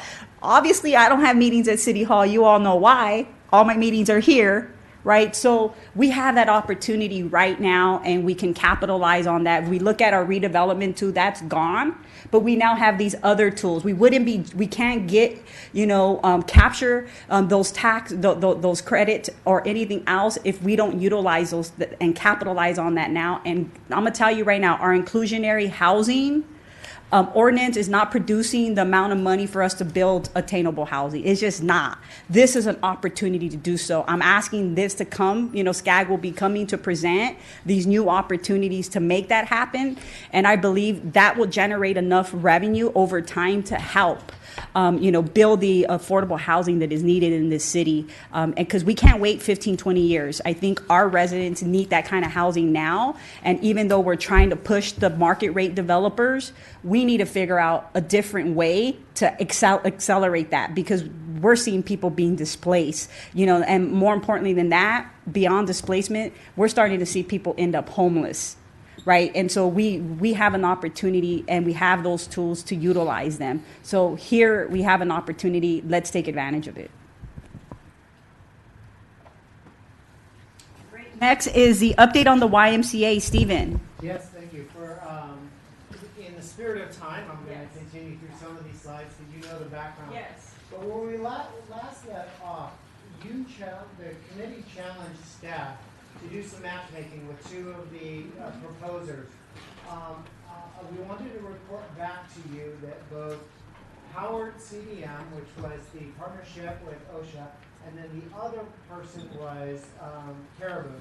We tried to do some matchmaking for the two. It didn't work out. They put their concerns in writing that they weren't able to come together for a unified proposal for the committee, and we just wanted to report back to you today. But in this proposal, we'll go one more, we'll stay right here. We want to talk about some of the improvements that are required to that building. As you know, asbestos and security cameras, those are checked off the list. But the remaining things on this property, if we were to keep it, is seismic retrofitting, accessibility, fire suppression, electrical, structural improvements, and change of occupancy. Continue. So we have a couple of different proposals. We have the Howard CDM and OSHA available, competing with Caribou Industries. If you look at the preview of the project description, you have the expansion of OSHA, or you have the main lobby of a proposed boutique hotel that would be adjacent to it.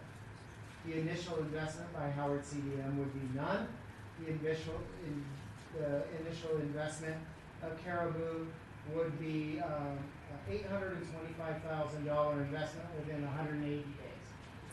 The development cost of Howard CDM would be $19 million, and for Caribou it would be $15 million.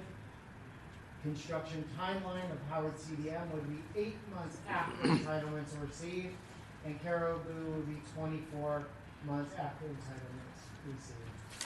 Howard CDM would not require a change of zone. Caribou Industries to do the hotel would require a CUP. Complementary use adjacent. OSHA does have complementary uses. Caribou does not have complementary uses, but again, both of them would be eliminating blight near their properties. So both of them have an investment in removing the blighted YMCA that's in its current condition and redeveloping it for their own purpose. Parking on site, Howard CDM does not have parking. Caribou Industry does own the parking adjacent to it. The city, however, does have some of those parking spaces until 2028. So we looked at some of the benefits, an initial run through the benefits, because we know this committee likes to dive in. So sales and use tax, basically zero for us. Caribou Industries, there is the proposal. There is the potential for some sales and use tax. It would be in private hands, which means it would have property tax, but it would take a while to get to that point, and also they would have to have approval of the hotel. And the proposed hotel is on an adjacent parcel, not on this parcel. The TOT, Howard CDM OSHA does not include any TOT, which is basically bed tax.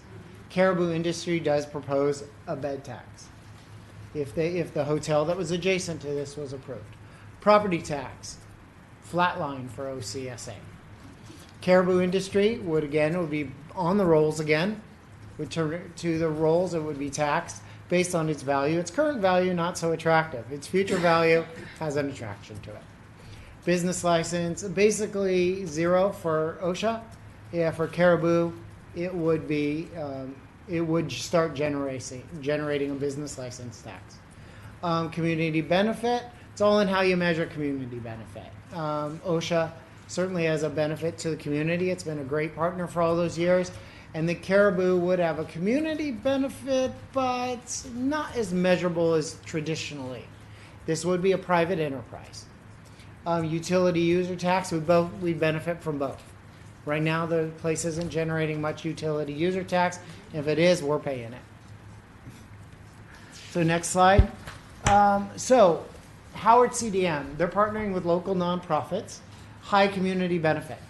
OSHA serves the local community, and the property will not generate taxes. Next slide. Economic versus community benefits on the Caribou proposal. Hotel use could generate property tax and TOT. 162 rooms is in the proposal. Again, it's on the adjacent site, not exactly on this site. Visitors hotel will certainly add to the economy of the area, as hotel guests have always proven in the city of Santa Ana. And it also would propose a public use of a 385-seat conference room, and you know the city is very hungry for such public spaces. Next steps.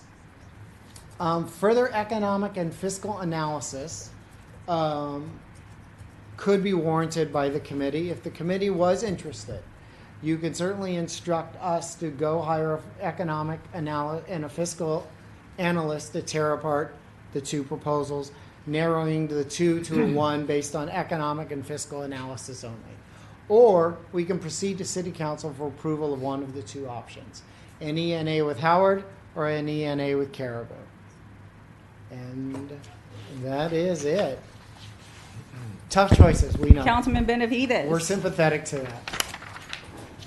Thanks for, one, again, getting us this far. It's been a few years of a process. And for doing this analysis. One question, right now the city owns the building, the property.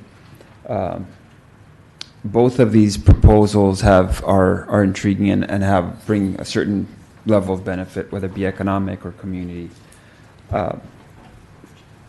Has there been any or can there be? Would it make it all sense for there to be consideration to have the city continue to hold the property and be somewhat of a partner, if you will? And I don't know if there would be, if there basically where there could be some economic benefit, somewhere we were an equity partner, if you will. I think of there's only one other situation or property that I can think of in the city that I'm aware of here, and I imagine there might be others elsewhere. But at McFadden and Bristol, there's I think an auto zone that we own the land. We have long-term lease with this auto zone, and there's a little bit of income that comes to the city as a result of that long-term lease. That's just a kind of a minuscule, a small example of a scenario where the city is a property owner and there's some economic benefit. I'm wondering if there's anything like that could be conceived of here at this site.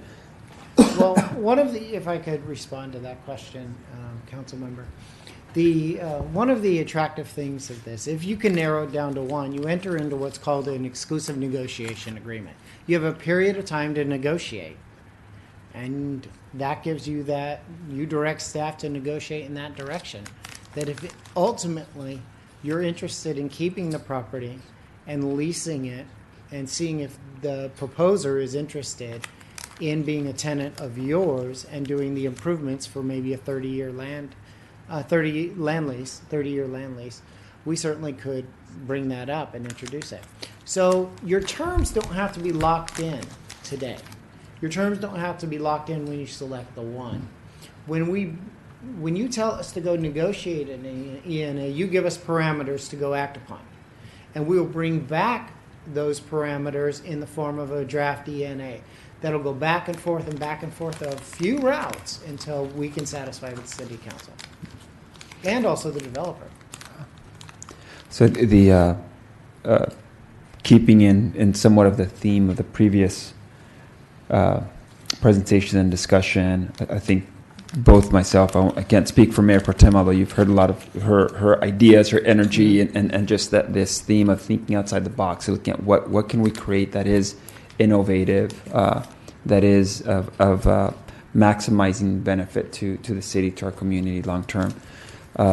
So all I would say is, to the degree that there could be an opportunity to do something here at this site, that would be definitely something that I would encourage us to think about. What other models have there been out there, other cities, other ways to be able to make something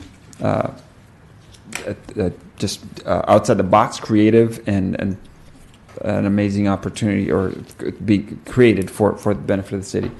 So when it comes to just these specifically, outside of anything that any type of outside the box option or scenario where the city were to stay involved in the project, of the two, both of them have their benefits. I think one of the things that I've been able to see from Caribou and what they've done, if they were to be charged with and given the opportunity to bring the YMCA building back to life, it would be consistent with. Caribou has one of the things that they oftentimes that they point to, and that oftentimes people might look at One Broadway, which has been a long time coming, yet not quite here yet. However, there have been a number of other projects that they have, which they don't highlight as much, but they have been successful in bringing dormant buildings back to life. Think of the old the original Mike's, the old what is it Chrysler dealership that sat there for I think also decades. The Masonic Lodge, that turned Santa Ana Performing Arts Center, that eventually went to the Church of Christian Science, the old Bank of America building that is became the OC Pavilion, which is now part of OSHA's campus, ironically, and even what we're looking at with the old Security Pacific Bank, which is now the 888 project, which looks like it's underway as well. So this would be consistent with that, and again, they've been fruitful in being able to make those happen. So I'll turn it back over to Mayor Pro Tem. Thanks, you, Councilman Benavides. So I'll read, Financing to the Future, Chapter 9 of New Localism. You do the math, you solve one problem, and you solve the next one, and then the next. And if you solve enough problems, you get to come home. That's from Matt Damon in The Martian, 2015 movie. And I say that is that because this is the time for bold ideas. This is it. And I'll be honest with you. None of these ideas are bold. Status quo, traditional. I just talked about my craziness and the dream that I believe. And yes, hotel is going to bring in revenue, is going to get on the property tax rolls if we go with Mr. Hara. We're doing a basic conference room. It's status quo. We got a streetcar coming. We have an amazing downtown, and yes, a hotel's needed, but we're in the process of doing another ENA with him, a 3rd and Broadway parking structure, and we're still not even past that. He bought the Orange County Register site. He has 1 Broadway Plaza, and I just asked the question, right? He hasn't come home. He hasn't delivered the goods, and yes, he's done all these other projects in the past. And that's fantastic. But my judgment is of today, and he's not the only game in town. But we've made him the only game in town. We have a lot of opportunity. And so when I look at him, it's not that I don't like Mr. Hara, but again, I'm looking into the 21st century. He's not giving me the goosebumps where I can say, oh my goodness, this is a game changer. This is an opportunity. Let's take it immediately. So I'm going to pause on him and then go to, you look at the other proposal, and it's not providing the hotel tax, it's not providing business tax, it's not providing any of those things. But if you look at the benefit that it can provide to this community, and I guess that would be my hope, and they're now partnering up with, what's the organization? The Rampalo del Cielo, which is homegrown, which is from Santa Ana.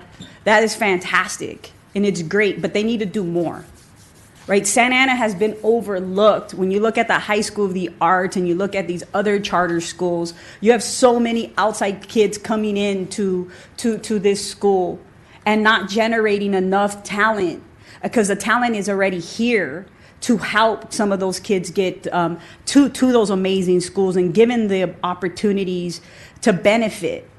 And so here, when you look at central part of the city, we have to do a little more. And we have that opportunity. So when I look at their proposal, I'm like, wow, this is great. They're providing a community benefit. But the question that I'm going to ask is that as we move towards the 21st century, is that the kind of innovation and creativity that we want to see through an educational institution, and stay traditional with history and culture? Because when you look at Rampalo del Cielo, that they're about history and culture, right, of this community. And if you look at the art and what they are trying, what they have been doing has been amazing. But how does that translate back to the history of this community? We have Cal State Fullerton here as well, right? And we've given them the opportunity, and they are in our Centora building, and we lease our property for $1, right? And then you look at what are the benefits? What have they? When we really calculate what has been the community benefits, I would ask, produce that to us, show us what has that generated for Santa Ana if we were to go this route, right? Because essentially that's what we're doing. Right? And how do we get our biggest bang for our buck? And if we just want to produce more revenue, sales tax and property tax and hotel tax, which I'm really big on because we need it, but are those the right uses in this area, right? I'm also very cognizant in saying, yes, Santa Ana needs a hotel.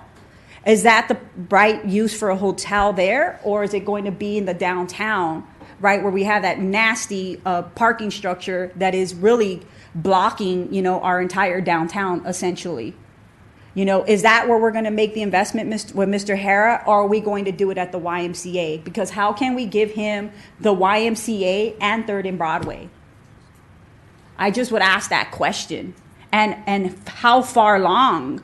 When are we going to do this? We've been in an ENA agreement with Mr. Hara on 3rd and Broadway for quite some time, and we're not at the finish line. Right. And so as we move here, I'm thinking about all those things because we've been having this conversation now. This is year 5. We can't get 3rd and Broadway and we can't get YMCA. Right. And are we going to make decisions because we want to see something quickly, or do we want the right use? And I guess that's the question as the streetcar comes, and we're updating our general plan. What is it specifically that is going to be a driver for us? And how do we utilize that space to be an anchor? Anchors are important. We have our downtown, we have Main Place, YMCA has a lot of history, and it could be a very important anchor. But what kind of anchor do we want that to be? And I guess that's the question that I ask of us here, before we make this recommendation is not an easy one, because we're looking at both of these great proposals, but are these the kind of proposals that we want, right? And I think we're looking at 21st century. We're wanting to be innovative and creative, and I don't think that we're there yet. And that's why I asked for them to create this dream team and to think big. But again, we have this traditional mindset. They have a traditional mindset, and they weren't willing to think outside the box. They let all these small little barriers get in their way. And because that's what they were. I was just not going to respond in email because it frustrated me. I was like, this traditional mindset, I'm not going to go there.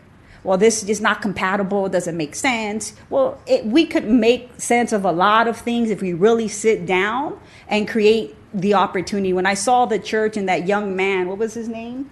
I think he was the most innovative. This young man was the most innovative in his creativity. I was blown away by his energy, but more importantly, about how he views the world and how we looked at the shared economy. Right? No, we're not translating any of that of where we're at today into that facility. And so, again, it's hard for me to tell you that I can give a recommendation today, just for the mere fact that I don't believe that this is our best work. And I'll ask you, Steve, do you really believe that these uses or men is the best that we can do? In your professional opinion? Honestly, no. I'm always honest with you. Yeah, thank you. This is what the market will bear today. It really is. We took this out to market. It's been to market before. This is the second time we've done the RFP process. And this is what it came to us today. But you're also dealing, if you remember the slide, that's about $5.6 million in the hole of what it needs to be invested in this building. It's not the sexiest thing to offer anybody. Here's our building. We may want to charge rent for it. We may want to lease it, but we may not want to give it to you. But again, if you move in, it's going to cost you $5.6 million just to get in. Where they could choose a different building that's competing with ours for a much lesser price. So there are parameters that are very difficult and challenging to the development community for this building. And I think we have to be honest about that. I'm in agreement with, yes. Min? I'll share with you my comment to Stephen. I was very underwhelmed by the proposal, but given some of the limitations that we have, I do recognize the challenges. But yes, I was underwhelmed. So. Great. I appreciate your guys' honesty. So I'm not sure what direction we want to take, Councilman Benavides. And I would echo all three, comments and ultimately that's the term that being underwhelmed is what came to mind. But reality is the market. What will the market? We've been holding on to it for I think 3 decades or so, at least 20 years, and we're not the best property owner or manager. I mean, it's been sitting there. It's had windows at one point, windows broken out. Now it's got boards on the windows. It's got a fence around. Like it's not looking pretty. It's looking worse by, as time goes by. The first go around, it's been at least 2, if not 3, but we ended up selecting I wasn't too excited about that, reluctantly supported, but we thought, okay, we're going to finally see it come to life, and it'll be a community center, health center, medical and community, center provider. That didn't go through, so we went out again. And I was hoping, okay, this one's going to be it. This one's now we're we're going to get something that's exciting. We're going to get the whole time I was hoping something more, not even necessarily totally innovative, but just creative. I was, the Anaheim Packing House. I was thinking, that's what we'll see, and how cool would that be here in a true downtown Santa Ana. I thought it would be a no-brainer that we would get some of those applicants. It didn't come. So this is what we have. Neither of which is a bad proposal. Both have merit. Both bring something, whether it's some type of educational and community service or a hospitality service and use. So this is our reality. Is it outside the box? Is it creative? Is it exciting? Not necessarily. But that I don't think we as a city can afford either monetarily or just or for the purposes of to basically to let it sit for another number of years, decade, or even that much, or even less than that, even a few years. As you're mentioning, Stephen, this is an opportunity to enter into negotiations. It's let's talk, let's dance. Are we going to land somewhere? Are we going to get somewhere that's going to be that we're going to agree upon, that the applicant is going to agree upon, to actually see that building become fruitful again, or are we going to let it sit and let it continue to deteriorate? So that said, of the two, and again, given some of the I'd love for it to be able to be brought back to life, and for there to be something that would be open to the general public, that would be an economic opportunity, and then that would bring revenue back into the city, some type of economic development. We need it, and that would be something that would be open. So, looking at that criteria, if you will, those options. Of the two that we have, having gone through this scenario a few times, given that that's what the market is telling us, this is what you have as options, to me, it would seem that entering into conversation with Caribou would be of the two, the one that would make most sense if we're going to make a decision on what we have. So as far as what we bring before council, I don't know that that this committee is going to be ready to make a specific recommendation, but if we're not, then I would say let's go ahead and recommend to bring both before council, have a discussion there, make a decision at that point, and hopefully here within the next, again, this council has been the one who's seen this through. Mm-hmm. I'd be concerned that even though we maybe didn't hit necessarily a grand slam out of it, but potentially this council would have this opportunity to make a decision and give some direction over not making a decision, letting a new group come in, and then potentially letting this sit for years to come.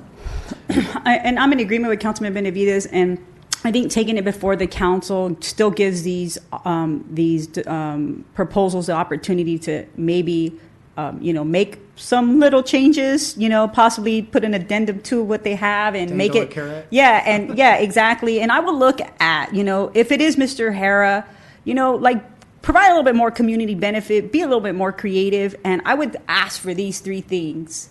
One, for history purposes of Orange County and Santa Ana, Mendez versus Westminster. This family is from Santa Ana.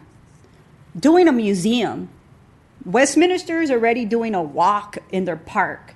We have an opportunity to utilize the YMCA building as they're doing their hotel, their conference center, finding an area where we celebrate our education, but we also celebrate a family. Right? Before Brown versus the Board of Education, it was Mendez versus Westminster. Right? That was a real civil rights case that broke ground. Right here in Orange County, families from Santa Ana. So I would look, if we want to keep history and culture and some excitement where people can come and visit because people love walking in our downtown and we have tours. Let's go talk about the YMCA building. Let's also go in and check out this really cute, cool museum that really talks about history and civil rights and about the Latino community, right? So I would look at that, and then something fun. It's our downtown. We have the Blinking Owl, right? If you haven't been, go on tours. They do whiskey now. They have vodka. It's a really cool setting. What if we were to do something with wine, with whiskey, other things that promote our downtown and connect it to that? Or more important, and the third thing that I would ask is for us to look at the shared economy and shared space. You're going to do a conference center. How do you do shared office space there where we have a lot of attorneys that are coming into this area, but they have nowhere to go? Everybody's at Starbucks. You can't fit everyone at Starbucks, unfortunately. We do have some office space areas in our downtown, but a lot of people don't know about them. How do we are able to also create that innovation there, and creating those incubator office spaces, not only for the private sector that is coming here and they need office space, but more importantly, I look at the we work, live work type, creating that kind of atmosphere, and you can do it under there if you're creative with your space. And I believe that can happen there. So those are the three things that I would ask for to Mike Hara, to be creative, to possibly share with us as we, create history and culture with, entertainment of our downtown, connecting it to our downtown, and a destination, right? So I believe if he can mix those three things in, that's something I possibly can support. So I would just leave it with that. Any more questions, David? No, those are some good points, and I've had some thoughts as well, and I figured when we get to the ENA, we would have, or when council makes a decision, that we'd have some opportunity to give some points. But I'll go ahead and share right now, to add the whatever project we do. I think that we consider and approve at the city. Need to speak of good quality. Need to speak of quality design, quality architecture, especially in the downtown. That area, it's an opportunity to really have it be a showcase, project. So I think of the hotel, and any improvements around the YMCA itself. Although the YMCA, I think for the most part, it's a historic structure, and the exterior more than anything is preserved. But anything that would be tied to it, that hotel that's proposed, it's.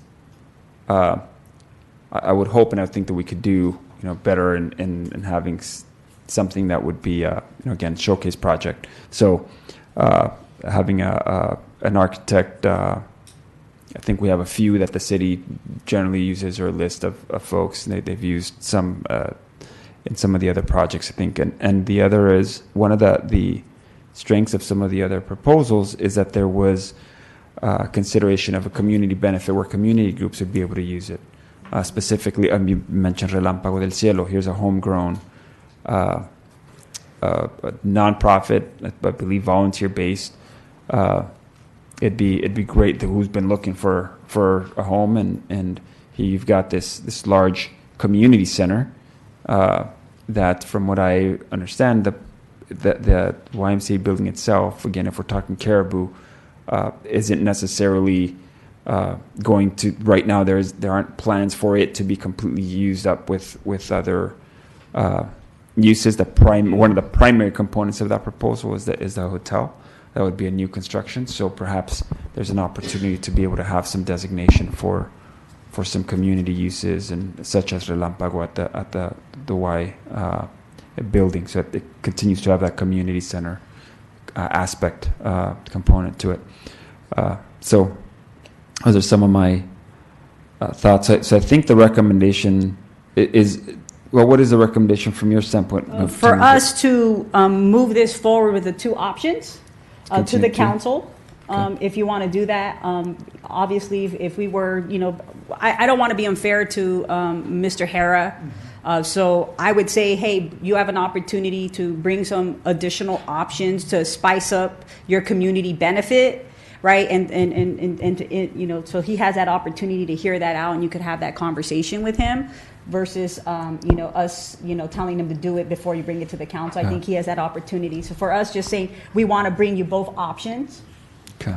So what would we've focused some on how the Caribou proposal could be strengthened. Yeah. Should we consider making that the recommendation to the council? Yep.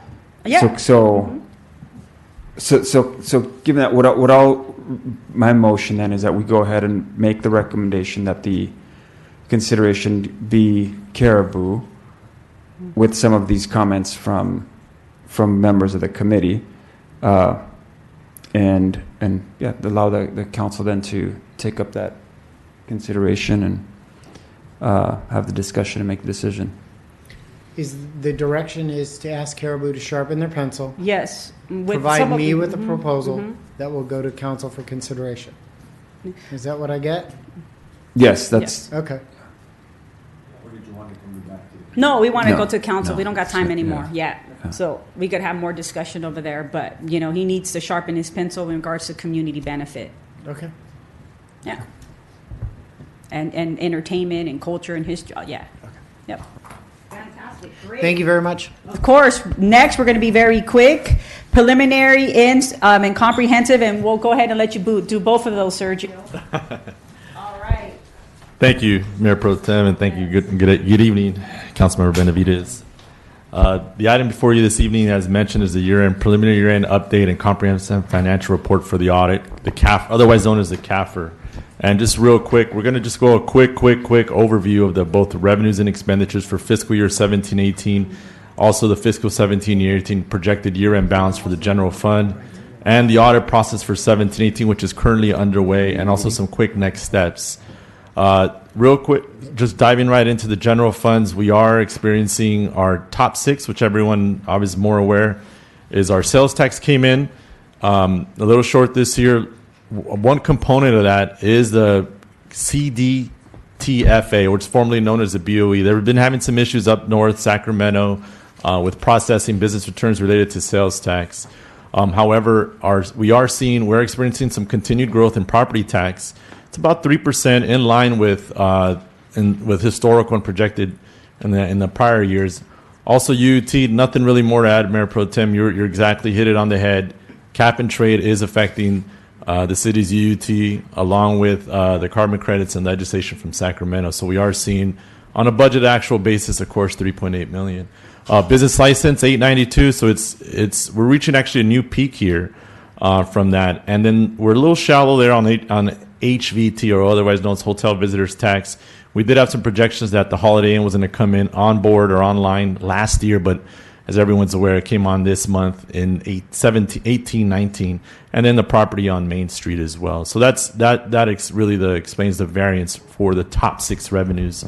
Quick question. Sure. Real quick, Sergio, going back. So which one was the one the hotels that came in? That's the hotel visitors tax. But which the one that came in? You said there's a hotel that came online. Oh, the Holiday Inn on First Street. Okay. Yes, is it up pardon and me. going? Yeah, they're currently online. However, they won't. Their impact of the revenues for the city won't be for 18-19. Yeah. But not for 17-18. Okay, and the sales tax, that's a pretty big hit there. What do we have any idea what that I know you mentioned the BOE, and so is by that, are you saying that there might still be that the actuals might be higher than this than The actual amount?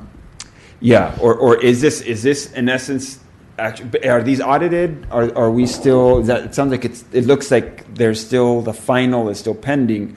But how Correct. close is it to these two? We're actual pretty final? close.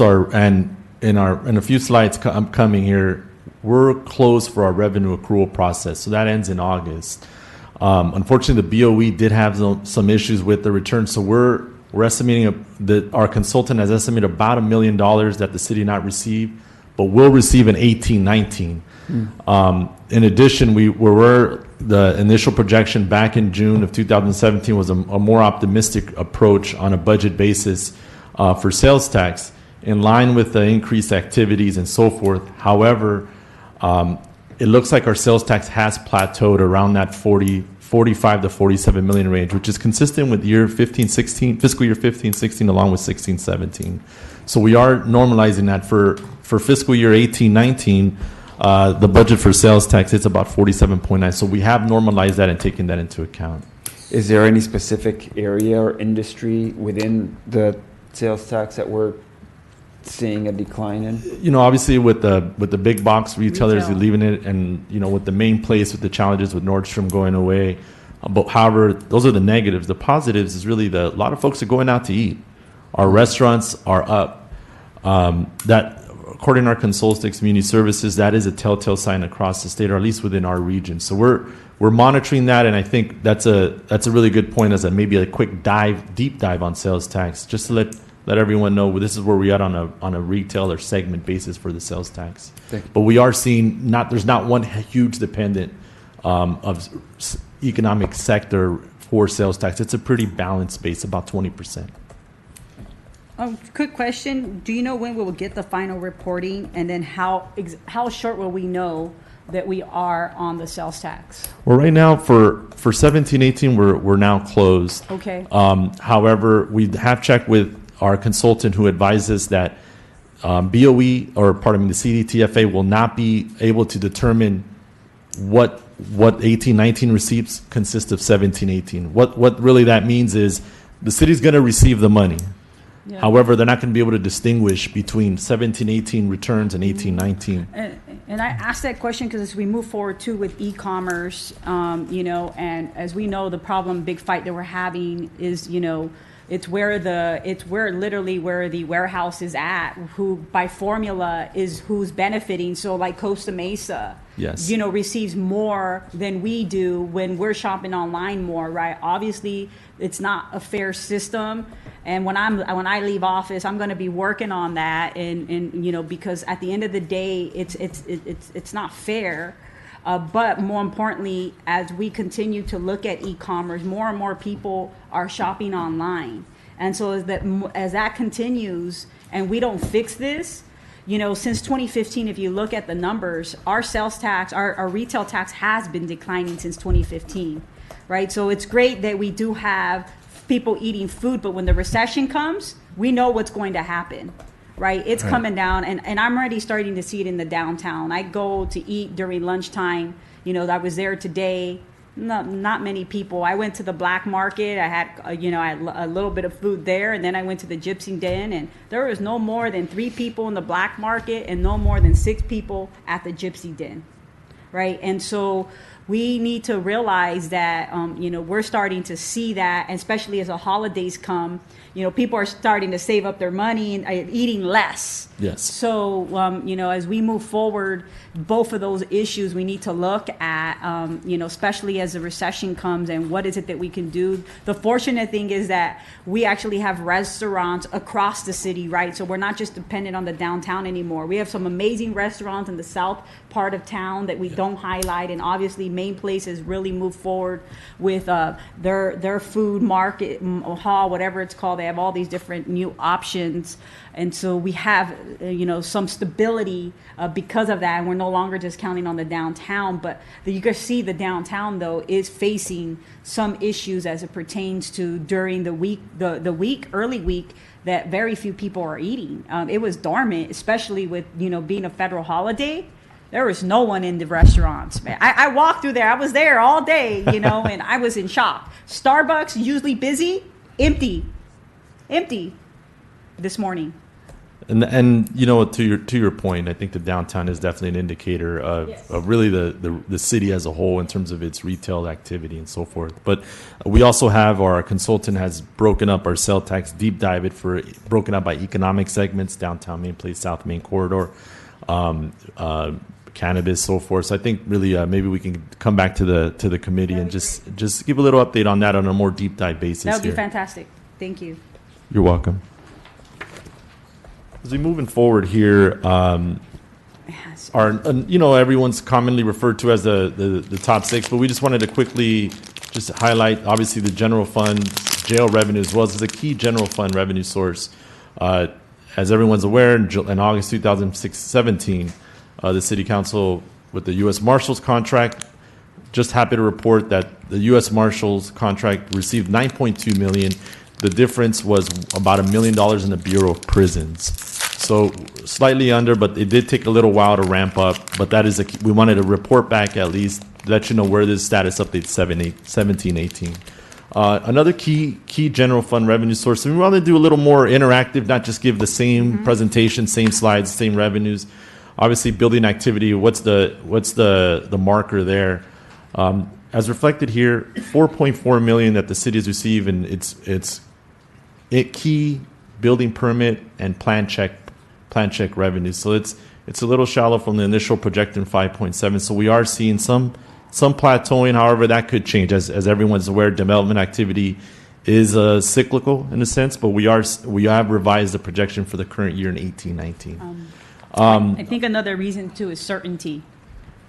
Right, that certainty might be is very important for the development community, and we haven't seen that. If you look at what we have in the pipeline, and probably a third will get approved, and so we have to figure out a way. One, how do you provide that certainty? But number two, the appropriate staff to get this through, and I think that's where we're lacking, right? And so, and I've talked about this to my colleagues in the past, is that we've tried third party, in hiring people to get this and expedite these services if people are willing to pay.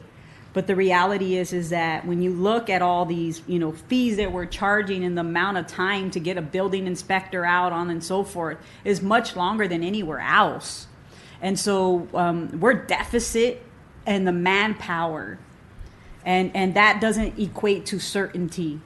And so as we move forward and we have all these projects coming down in the pipeline, if we can't, ram up the staffing to get this done in a timely fashion, we're going to continue to see decline in these services and these revenues because we're not creating that certainty. So it's not just the regulations, but it's also the time. Time is money for these folks, and if we can't have the staff to accommodate and get them out in a fashion that is fast, quick, we're not going to be able to get these projects approved, and more importantly, they're just going to stay in the queue. That's case in point. I think we're probably seeing that as reflective to those numbers, and the city council has obviously passed for additional measures, consultants, as you mentioned, for accelerated plan check and so forth. We'll continue monitoring that in 18-19 and really report back on our first quarter and mid-year updates for this fiscal year 18-19. One final key revenue is cannabis. We're happy to report that the adult use, obviously, that came online in January 1st for 17-18, 2.5 million from the initial projection of 2 million.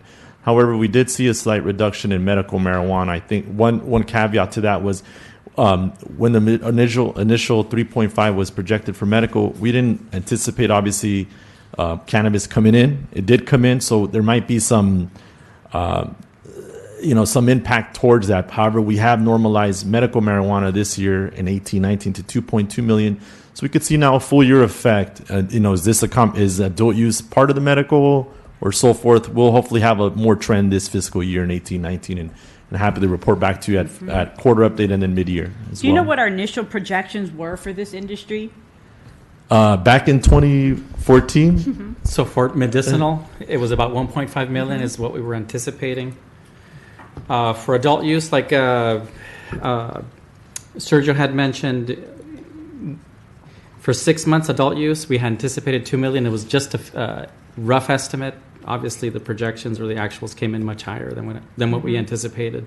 Again, this only reflects 6 months worth of these adult use retail. One thing to consider coming into 18-19 is that now you're going to have, I think, 18 to maybe 30 potential licenses on the adult use cannabis. So the revenue to be generated during this course of this fiscal year will be much higher. Is it possible to do a forecast based on, how many folks we have licenses now and what are pending, right? So that we have some kind of estimate moving forward, because I think some of the issues that we've had in the past, and are we less dependent on these monies? Most of it was going to public safety and lawsuits, right? Have we bypass that, and do we have less lawsuits, less law enforcement, and are we amping up our code enforcement to address these issues more so than our police department?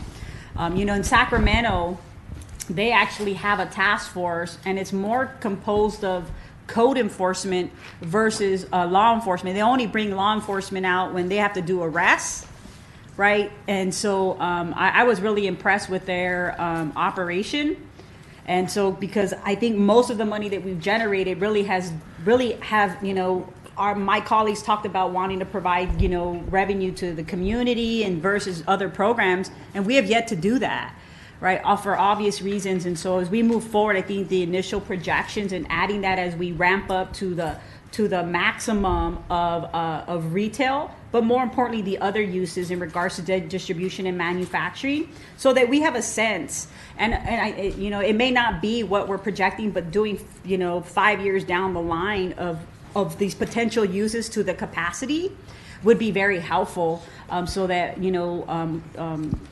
the council can understand and anticipate how they can use some of those revenues as they made a promise to the community. Right, we want to make sure that they're able to keep their promise, and as of now, we have yet to be able to deliver that.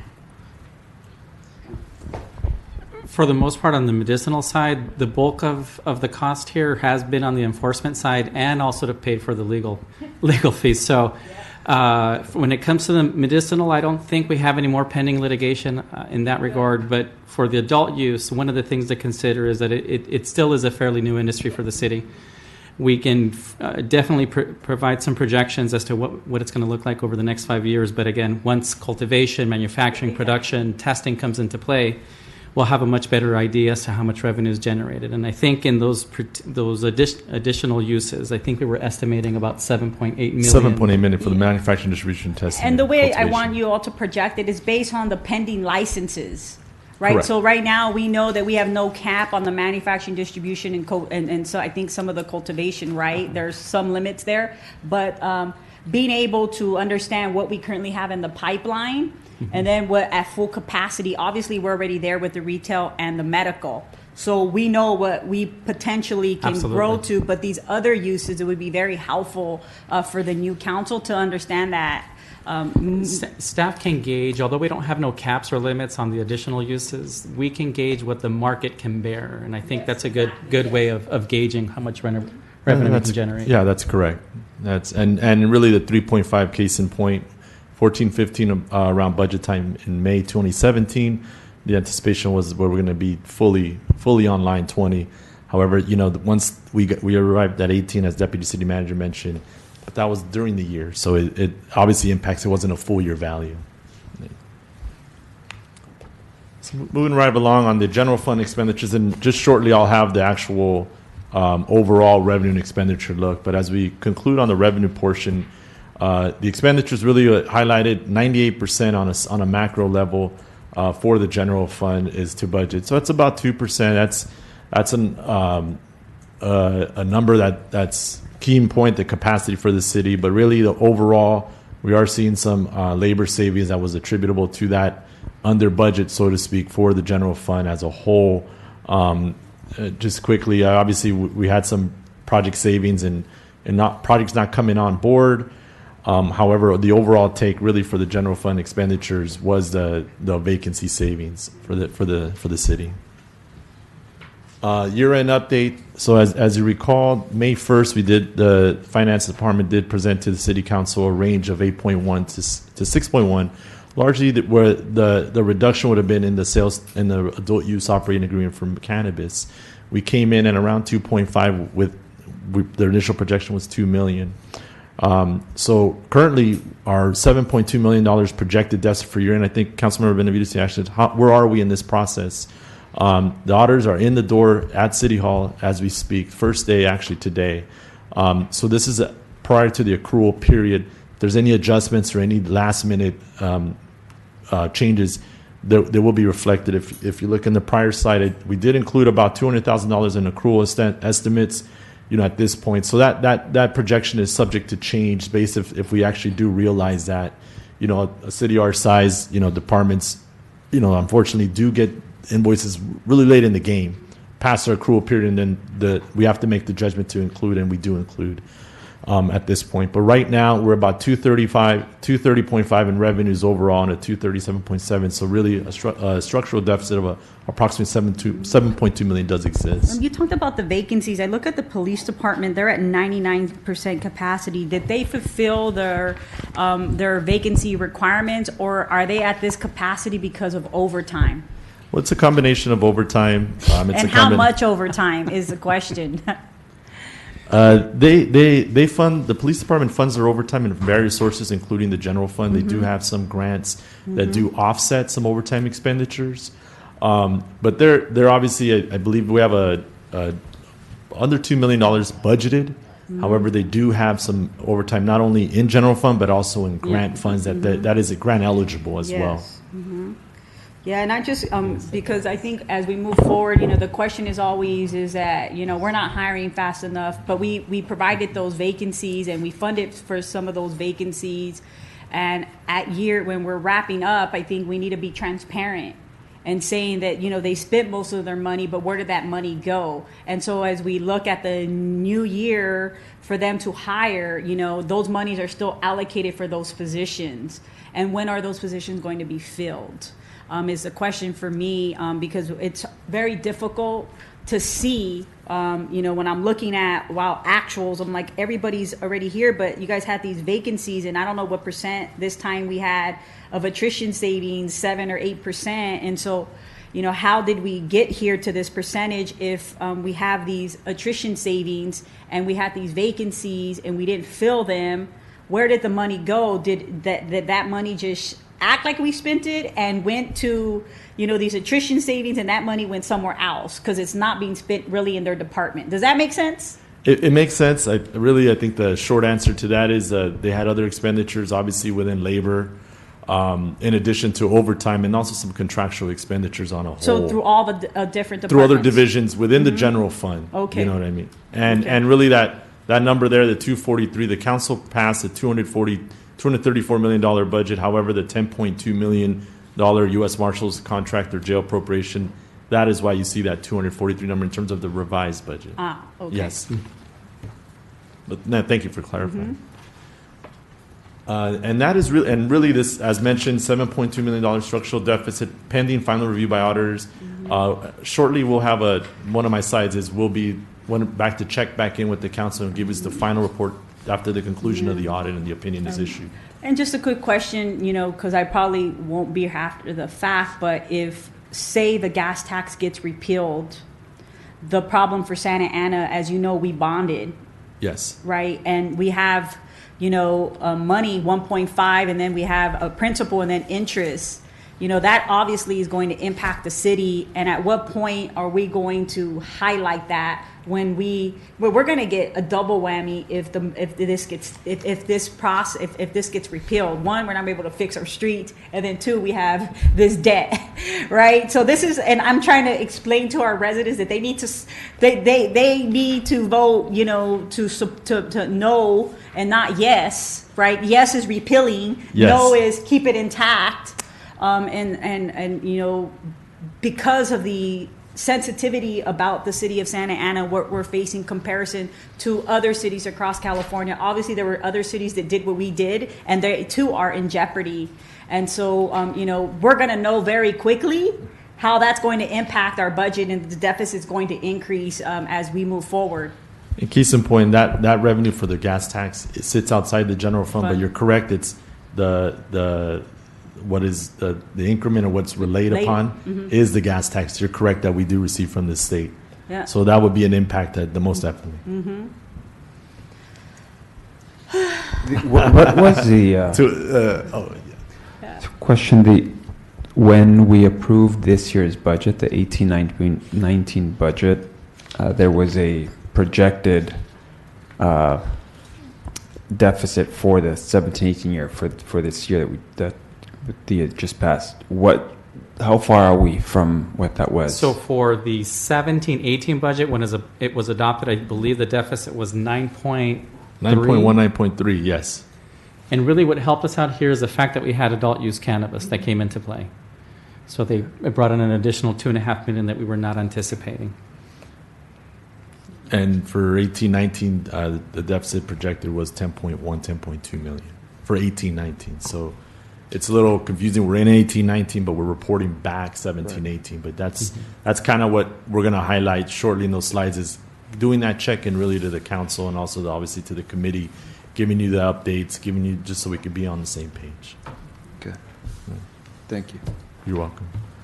Really, the CAFRA audit, if I could just quickly segue here, our just as noted, July and August is our accrual period for both our revenue expenses. We do have a little prior process to include expenditures prior to our arrival in October. And also, I do want to say the auditors are in the building, White Nelson. They may even still be here now as they get gear up. However, I do want to reoffer the opportunity because we sent out a correspondence to ensure if anyone wants to speak to the auditors, White Nelson, Deal Evans. They are available, and I could resend that over to the council if there's any questions or concerns that they want to raise with them. They are available, and we'll reroute that information to the council. But as mentioned, we're looking to close up in December and issue an opinion historically. But that is why we're preliminary as of right now. If there are some potential adjustments that are ongoing and upcoming. Next steps, really, we want to go back to City Council and provide this presentation to them, check back in with the council as a whole, and as mentioned, December, come back with the final year-end figures. But really, in January 2019, non-general fund update, I'm hearing inclusionary funds, parking, those are other funds that are not presented here. I think it's really important to really present to not only the committee or council, but really how are they doing right now, just to give the full picture of the city as well. And that's kind of why I want to be a little more interactive, a little more engaging, and provide the financial information. So for all folks, including the council, but also the executive management team and staff as a whole, so they're aware where their operations lie at year end at 17-18. Additional financial updates, we're going to council, back to this committee in a couple weeks, give you the first quarter update, the budget calendar. We're also going to be doing the sunshine ordinance as well, and likewise going to council for the first quarter update. And the mid-year, obviously, in January, February of next year for 18-19, and along with the pension analysis will be performed by Bartel and Associates to give us a little more deep dive and maybe check back in with the committee to let you know the results of that report. Do we know the percentage of people that are retiring? Obviously, if you look at how many people are paying into the system and how many people have retired and what we're paying out, totally imbalanced, right? So do we know what that percentage is this year and next year of folks that are retiring? Because I've seen an increase over the past couple of years Right. of a lot more folks retiring and us not hiring, right, and people paying into the system, and obviously a new system with PEPRA. So there's some challenges that we have beyond just, the liabilities that we have in regards to paying out as we increase, those costs. It's just, how are we going to sustain this system when we have less people paying in and more people retiring? That's a great point, and I think that's part of the analysis that will be conducted by Bartel, and also what your case in point, we're having more retirees in the active, and that's really what we're seeing now, and there's less folks are paying into the system. Folks are living longer, having it's a good thing. And Technology today, people are living longer. I don't think we anticipated any of that in the 90s, right? Yes, when yes. all this passed. So. But that concludes my presentation. I'll be coming back to the City Council on August 16th, or October 16th. Just to give them a quick update, but wanted to go ahead and present to the body first. Fantastic, thank you. Any questions, Councilman Benavides? If not, One more future item. meeting, yes. We're having one October 22nd, which you both have confirmed your Yes. attendance. But we're already getting inundated with November ideas and items. So November falls on Veterans Day. Okay. So we're asking, are you okay with moving away from the 12th and doing November 5th? November 5th, which is a Monday, I'm available. You wouldn't mind coming in on Veterans Day, Stevie, Why would you? not? Yeah. I don't mind. It's an easy Oh, walk you know for what? me. I think that would increase our sales tax, especially at Starbucks. So, Actually, you know, November maybe- 5th doesn't work for me. Do we Okay. have to do it on a Monday? Can't we do it on a Tuesday? No, we'll poll you. We just want to make sure it's not going to be on the 12th. Okay, that's fantastic. Great. Okay. Yep. Okay, thank you very much. All right. And Okay, make great. sure that the team knew not to submit items for the 12th. All right, great. Awesome. Thank you all. Thank you. With that, Thank this you very meeting is much. adjourned.